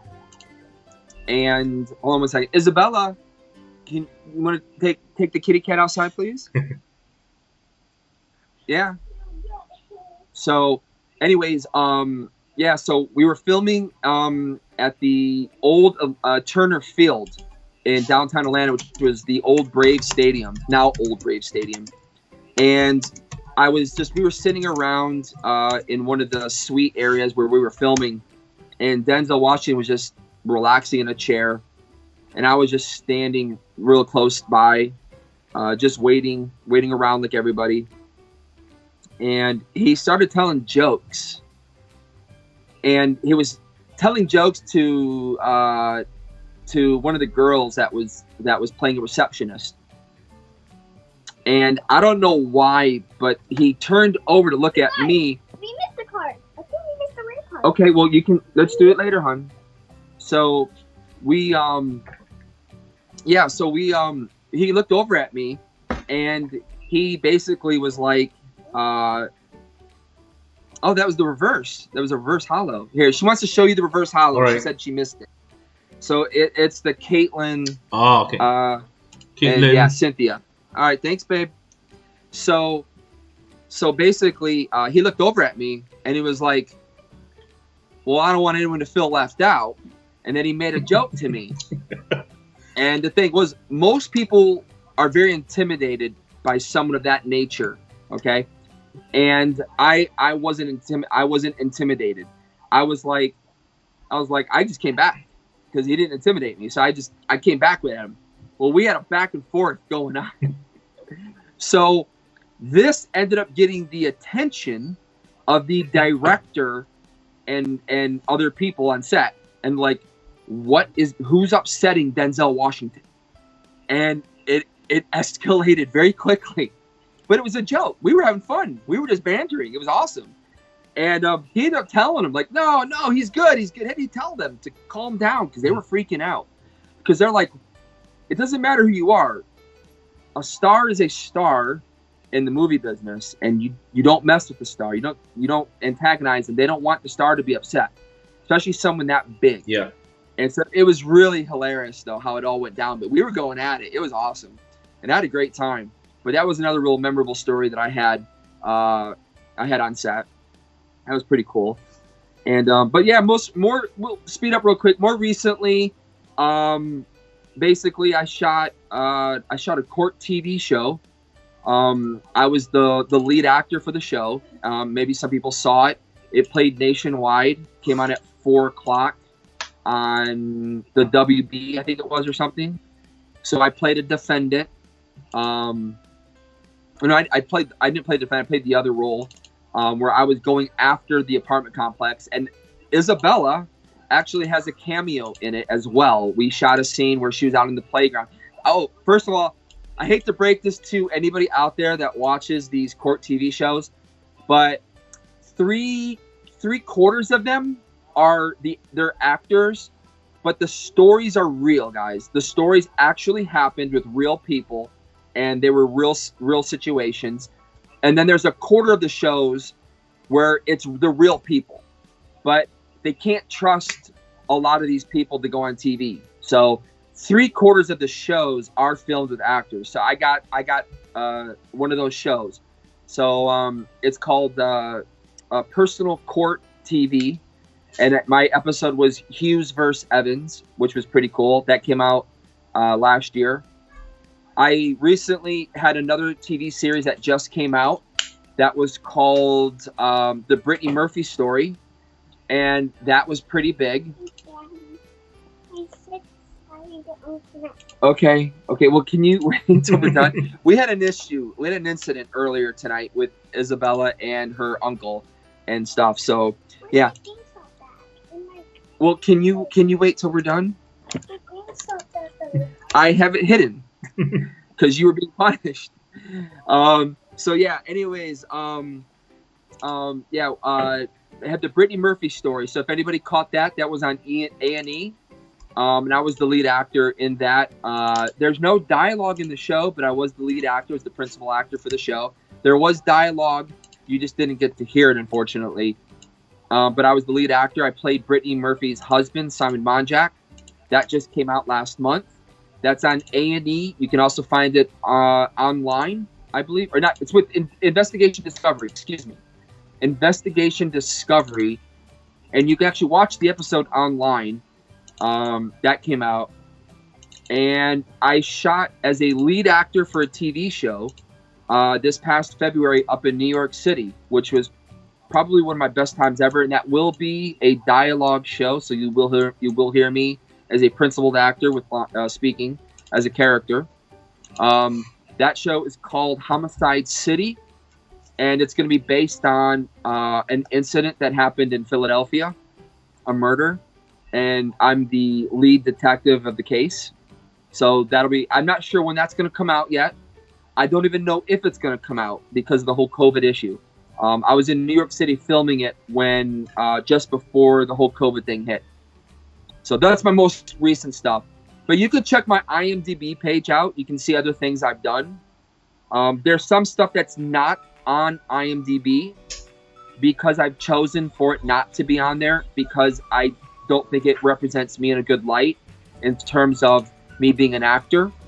So it could be maybe some background work. It might be me being a stand-in, things like that. So, but I've been a part of a lot of films here in Atlanta, and I've auditioned for a lot. Oh, real quick, Ant-Man. Epic Hayden was in Ant-Man, guys. Unfortunately, and he actually had a scene. Unfortunately, his scene got cut. So I think did I show you, Henry, No. the picture of him on set? I can't remember. No, you didn't show me. I'll send it to you. I'll send that to you when we're done, and so you can check that out. But we were on set of Ant-Man, which was pretty cool. And my brother-in-law, he ended up getting as an extra. He comes out in Ant-Man. He's in the party scene when they're showing a barbecue going on. And the one actor was he's rambling the story about who he heard from or whatever. So my brother-in-law is in that scene, and you see him in it, which was kind of funny. So, but yeah. So for he does films too. For the Back to Basic, right? You are the lead, right, for Back to Basic? Yeah, and Back to Basic, that's a storyline with I'm the lead actor. That was my first lead actually as an actor. With a great and beautiful actress, Nikki Taylor, who's gone on to do a few things. It was very cool, interesting comedy. It's a comedy, basically, about me and my wife. We're basically going through problems as a couple. And basically, the funny part is we're reversing the roles. So, like, instead of the woman being at home and getting on the man for being out and hanging out with the fellas, it's the reverse role. I'm playing like the woman at home, and she's like playing the man who's going out. And so that it was really fun. It was fun to film. How long did it take to film one? This is a movie, right? One movie. This was a short film. Short yes, film? this was a short film that went on to do festivals like like Tribeca and Sundance, things like that. Yeah. Yeah, I mean, how long did it take for you to film the whole thing, the whole movie? I think that was like 2 weeks. 2 weeks? About 2 weeks. Oh, Yeah. I was expecting like maybe 1 month or 2 months. No, you'd be surprised. Uh-huh. Lost in Translation. They filmed that in 26 days. How many people know that? Not many people know Lost in Translation was filmed in just 26 days. Most movies take 3 months to 6 months to film. Yeah. So, you can do films very quick. Tyler Perry's known for filming 3 to 4 episodes in 1 day, which is unheard of in the business, and it's also why I think a lot of his stuff isn't very mainstream, because they don't have time to rework the jokes and rework things out because they're moving so fast. Okay, so now maybe we're back to your Pokemon, your channel, right? So because when I first noticed, when I first subbed to your channel, right, I noticed that you use a lot of cameras. Like you have one angle on top, and one the cut cam, and one is a face cam, and I don't know, maybe you have another one hidden somewhere. So, and also when I watched your video when you went to I can't remember what is that, where you have a lot of snow and you have a drone. You video with a drone, and so at first in my mind, right, I thought that you are like a professional photographer. You take photographs of stuff and maybe take some videos or something, because you have so many cameras and your equipment. So maybe you want to tell us more so that we can better understand why you have so many cameras. So I like to shoot short films as well. We shoot little comedy skits and funny stuff. My friends and I, we were basically working on doing a lot of things, and to be honest with you, I tried to be a vlogger first. I have another YouTube channel, and I tried starting out vlogging, and I wanted to have good equipment for that. And I figured, well, we're gonna shoot short films, we're gonna shoot other things, and who knows what else it could lead to. Plus, I could make some extra money on the side doing side projects, such as shooting real estate videography. And so basically, I just invested in my camera gear for all those reasons. My brother-in-law went to school for film, so he's also into filming, he's more into directing, producing, and writing. So that was the reason why I have so much stuff. So we have the GoPros, we have all that stuff. Well, I figured, we watched a lot of videos of a lot of people, and I said, well, how can we stand out? What would make us stand out above other people that would maybe say, well, let's watch their channel. I like it. It's interesting. It's different. And that was multi-angles, just something simple, just changing the angles up, making everyone think, oh, I see from here, from there, making it more movie-like, something that everyone can kind of understand and get, because, a lot of people watch TV and movies. And that was the whole idea of the premise when we decided to film, that we were gonna have these multi-camera angles. Why not go for broke and try to be separate from everybody else?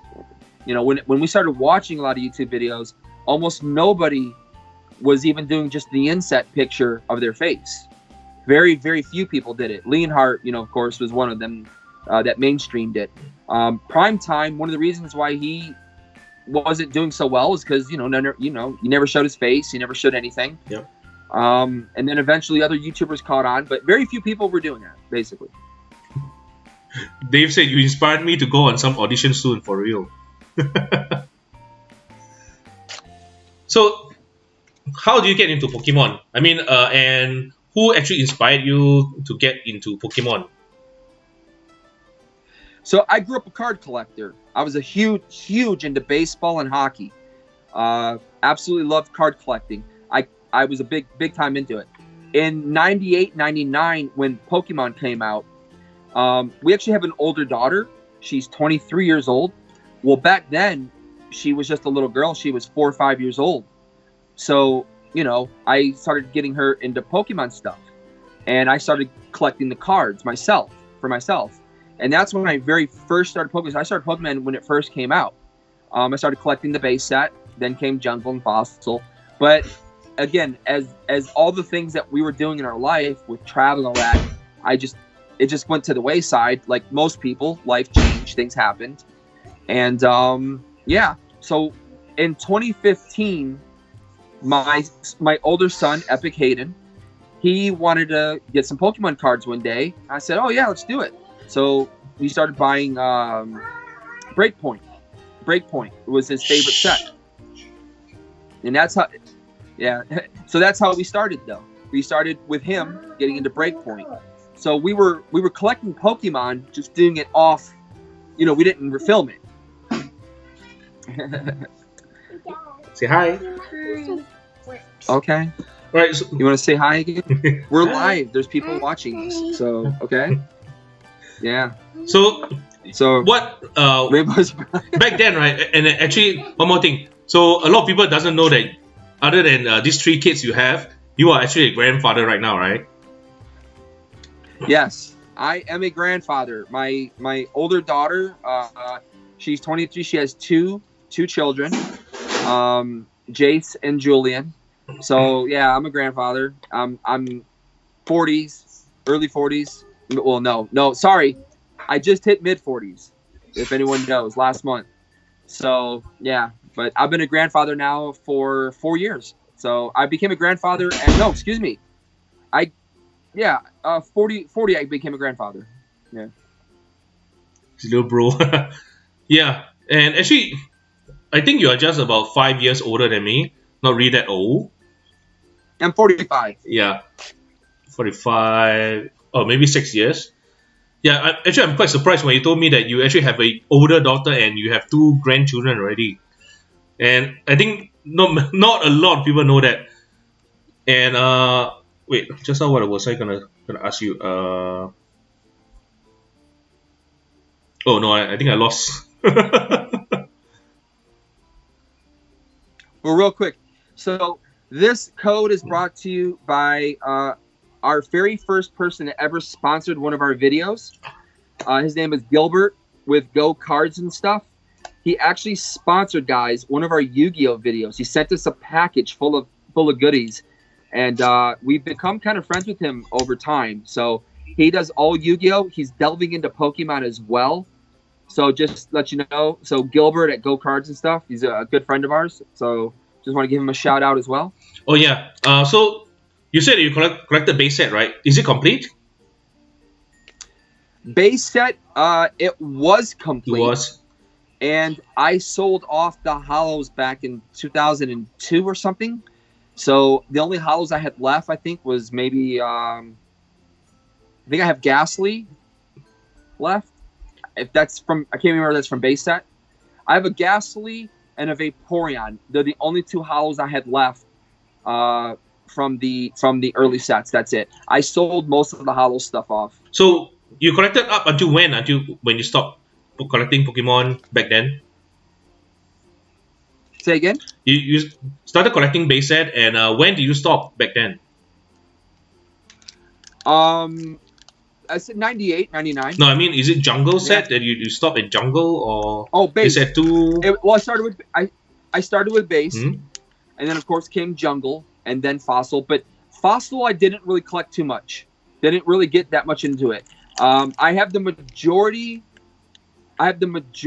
of the common uncommons basically.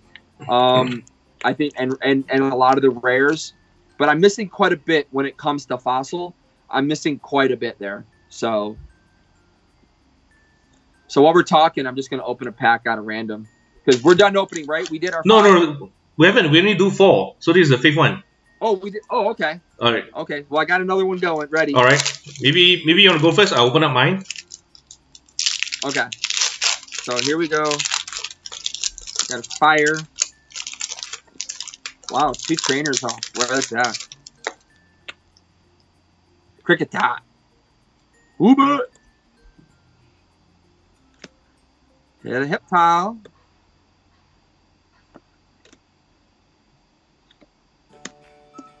Armando. And that is the rare. So I didn't get, yeah. All right. So your code card.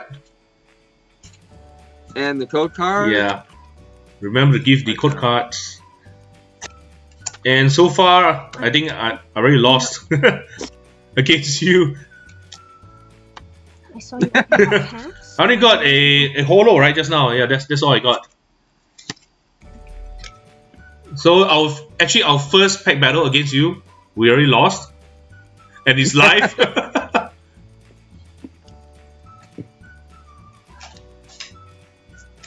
All right, so maybe let's let them know what are you gonna give away for the giveaway on your channel.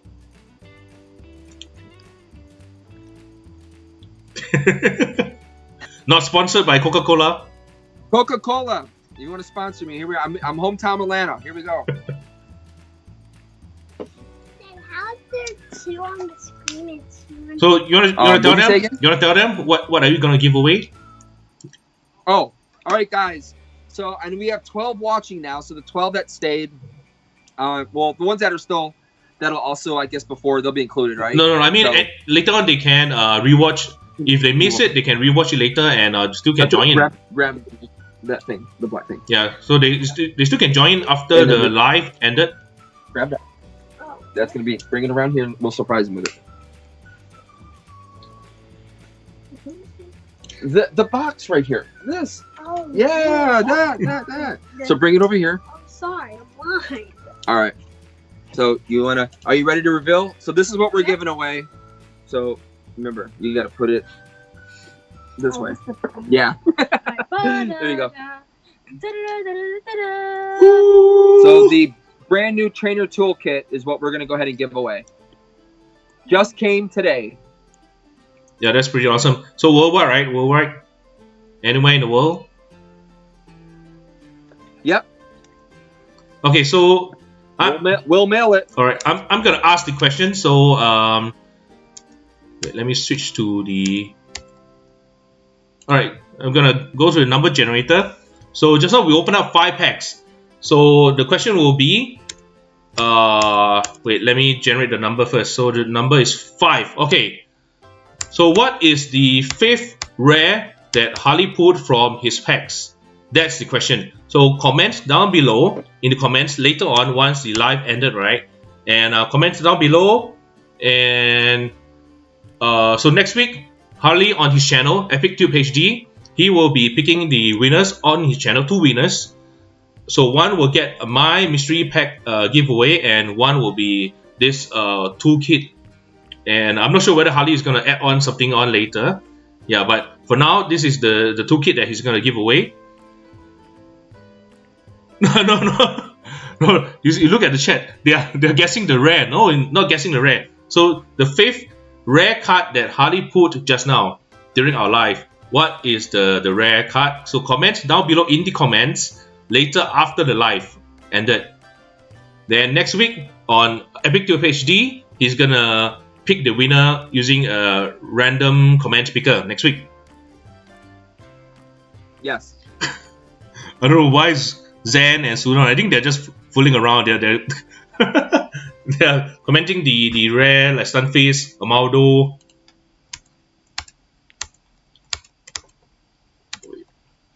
Alright, so anything else you want to share with us? If not, then I think maybe we will end it here. Yeah, I mean, I think that's. There's a lot more. Yeah, like we've talked already. Like your travel stories and everything. Yeah, but yeah, Henry and I have been talking all week, and we've had a few story tells. So he knows there's a lot more stuff. But I think this is pretty good. I mean, you guys got a good gist of it. But yeah, I real quick. So how I got involved in Pokemon though, I got involved in this channel. So basically, what happened was with the kids, and me editing. Hold on 1 second. So I'll scoot up some. So with the kids and me editing, I was finding editing to be very, very tough because they didn't understand. They couldn't do certain things on camera. Okay, that we were going to put on YouTube. So once I realized that I was doing a lot of work editing for them, I said, you know what? I think I'm going to have to start sitting in with you guys to help keep you focused and direct you where you need to be to do if you want to do YouTube, because he's the YouTuber. He's the one who wanted to be a YouTuber. I still do. He says, yeah, he still does. So basically, I started just sitting in with them to facilitate the videos in a better manner, and also where people would want to watch. Because when we first started doing this, we didn't realize that the community is really adult. Had no clue. We thought it was mostly going to be kids, maybe little teens and stuff, but we had no idea that the community is pretty much 80-90% adult. So, we were getting some feedback and things like that. And that's when the kids asked me, said, yeah, why don't you come in with us, Dad? And that's basically how I've become involved in this. But I've always been involved behind the scenes as far as collecting goes and everything else. I'm just now taking a bit more over, especially as him and his brother get more into gaming. At least I'm not as much into gaming as Hayden. Yeah, well, I don't know if I'd say that, but like when they want to film, they come to me and say, I want to film, and then we do it. Sometimes I say no because we have a catalog of videos waiting to be edited. So there's a plethora of them. But yeah, that's pretty much how I got involved in this whole thing. And of course, I said I love shooting. I love being I'm a camera person. I'm not shy. I love getting on camera, and I have no problem doing it. I love making stories and interesting things. So that's how I got involved with the channel, though, and that's how it's become now probably more me than anything at this point. I mean, you guys haven't even seen all the videos that I've shot that they didn't get in on or didn't want to be a part of. There's tons of videos still coming out. I just have to get it. And I am working on getting our videos down to between 10 minutes to 13, 14, maybe even 15 tops. So that is our ultimate goal, is to bring the videos down more. Because it seems like that's what people really want at the end of the day. I thought people wanted more of a vlog style video, but it doesn't seem to be, according to the statistics, that doesn't seem to be doing as well. So, yeah. Yeah, it's the same like mine. Sometimes I have like 10 minutes video or maybe 15 minutes video, but the average is about 2 to 3 minutes, the view time. Yeah, but it's the same, even if that's right now I'm trying to get between 5 to 10 minutes. So the average view time I get is about the same. Can I open a pack? When we're done. Alright, so anything from maybe Epic Ethan you want to say, or Isabella? Is there anything you want to say? I would like to say... You got to come over more and try not to move so much, because you're moving, so you're out of the camera. So, I would like to say something about when my dad used to play hockey. I can't really remember much because it was like a few years ago, but I remember my dad got back into hockey, and he used to take me to a bunch of his games, and that's kind of like all I can say, because that's kind of like all I can remember. I told you, I have a mind of a 10-year-old. I tried to get back into hockey, and after about a year and a half, I kept damaging the stents in my leg. And the doctor said, you can't do this anymore. You keep, it's very costly, by the way, insurance, and everything. So I had to stop. And I was just trying to do it for exercise, honestly. But yeah. And then there is... Well, he's just saying, is there anything you want to say, like, about your channel? Do you want time to plug your channel? Subscribe to EpicTube HD. Like the video, like our videos, subscribe. And, yeah. Say thank you guys for supporting us and watching. Right now the people that are watching this this is our hardcore group. Yeah. Which, you know what? You guys deserve all the credit for sticking with us, because you guys are the ones we know that tune in every single video, and you support us and you help keep us up and going. And as you guys know, this is a very rough thing to be. It's just like anything in life. There's only a small percentage that ever really make it. And as being an ex-athlete, I fought against a lot of people and worked my way up, and it's very difficult. And there's a lot of people who don't make it. YouTube is no different. Acting is no different. Life is no different. not all of us are going to make it, and it is tough. So for anybody out there that's struggling with making YouTube videos and you get down about statistics and things like this, do the videos for yourself. You know, I have a very fun time opening up the cards with my kids. Do we have stressful times? Yes. Yeah. There's times when it gets stressful. Yep. Because, you know, not everything runs smooth. Okay? You don't see everything smooth because we want you to see the fun stuff. And sometimes things happen and it's not always fun, but you got to stay positive, guys. Just know that even though we might not comment on your videos, I can 100% guarantee you, if not him or her, we're watching your videos. Unfortunately, you can't comment on the TV, which is where I tend to watch a lot of videos from, is our TV. But I do hit that like button, so I definitely make sure I give you the like. And when I'm up here in my computer, I'm running both Safari, I'm running Google, and I'm even running, I forget the other one that I have that's other web service. And I'll be running your guys' videos on there. So I'm just not here to grow our channel, which is what our ultimate goal is, just like anybody else. But I'm here to support those who want to support us. I'm here to support channels that we do enjoy. So, you know, unfortunately, the truth is we're not going to all enjoy each other's channels. And that's just the way it is. There's people who don't like the fact that our kids are on here. And we've had messages saying this. And, you know, I'm doing this with my kids because we're having a good time.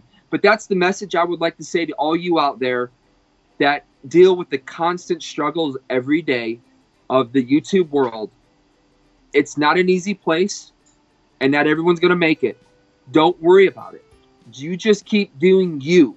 You make the videos the way you want to make them. Don't go, well, so-and-so's doing it this way, so I gotta change it up. Or no. Stand out.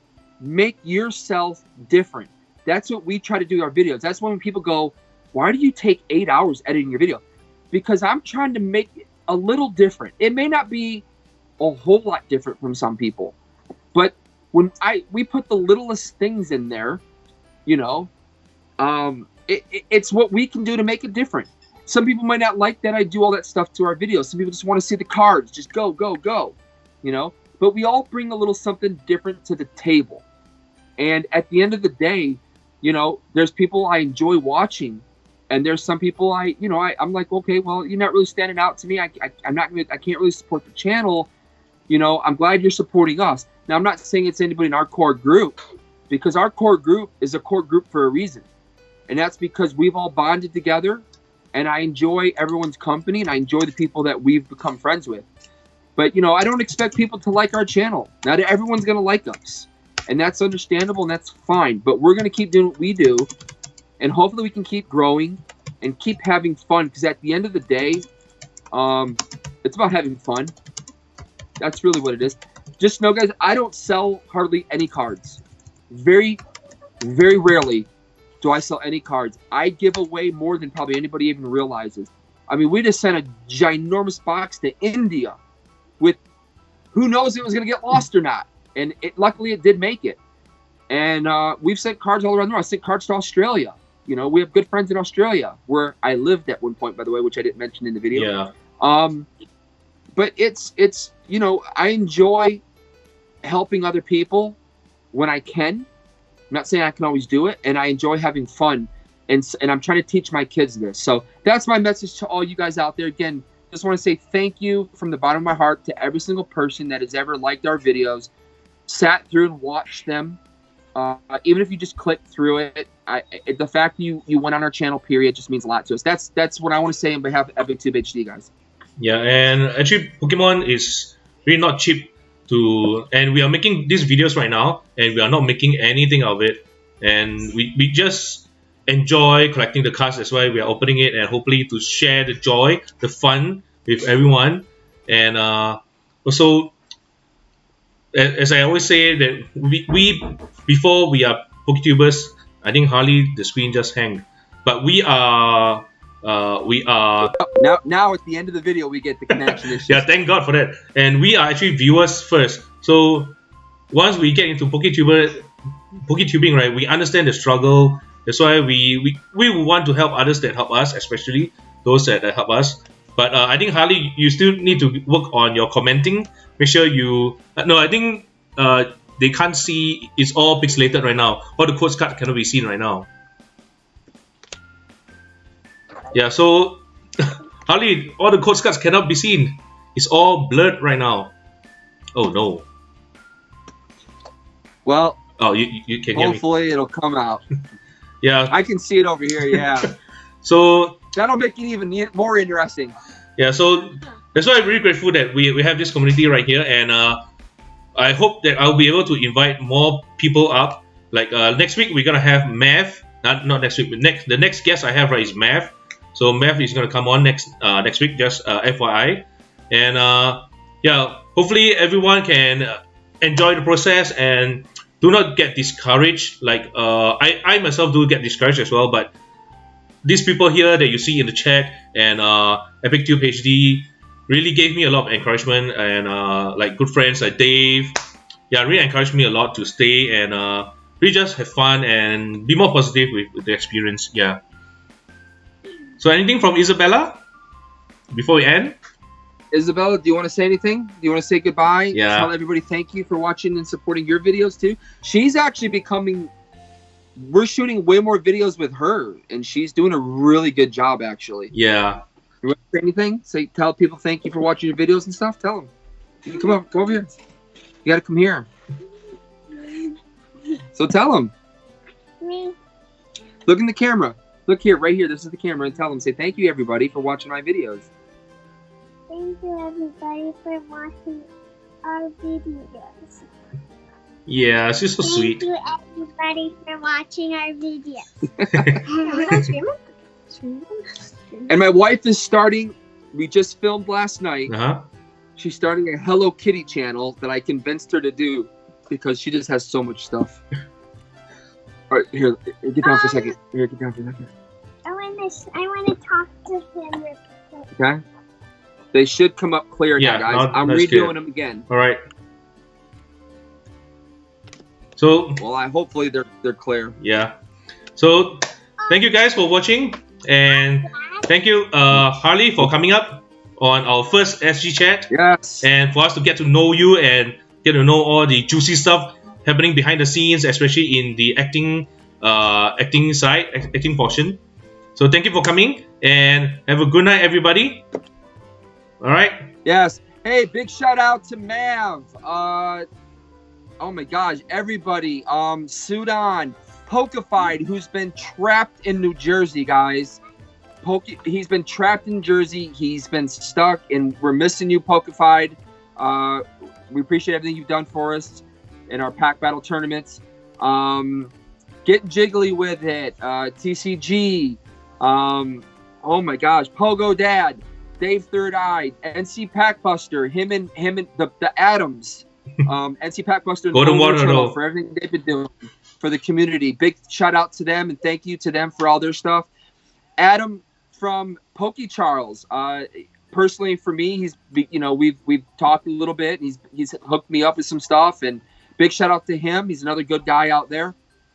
So many people, guys. Zenturen XYZ, Cool Gaming Squirrel, Yes, Toxic Croak Gaming. and, yes, all those guys, everybody who tunes into our channel. So many people outside of YouTube on the Instagram side. One of my most favorite people, Shivam Patel. He's called Not Shivam. Big Pokemon toy collector. He's super awesome, man. I love him, and he brings a lot of the community together as well. So just want to. So many people to give a big shout out to, guys. Yes. You know that. And Sudan Salman, I'm not sure whether you mentioned him. Yeah, Sudan Salman, awesome. Yeah, love Sudan. Again, perfect example of doing something unique and different from everybody else. Sudan. And I know he's gonna be changing things, but just know that from deep from the heart, I really enjoyed what he did. Really awesome. I did enjoy it. So. And everybody else, I said, again, there's so many people. I'm sorry if we don't name everybody, but there's just so many that, we watch your videos. We know we tune in. And just thank you to everybody. That's it. All right. Thank you. Thank you, everybody. See you in our next video very soon, guys. Thanks. Bye. Hey guys. If you like our video, please remember No. to click on the Already like turn it off. button and subscribe to our channel. Thank you. Bye bye.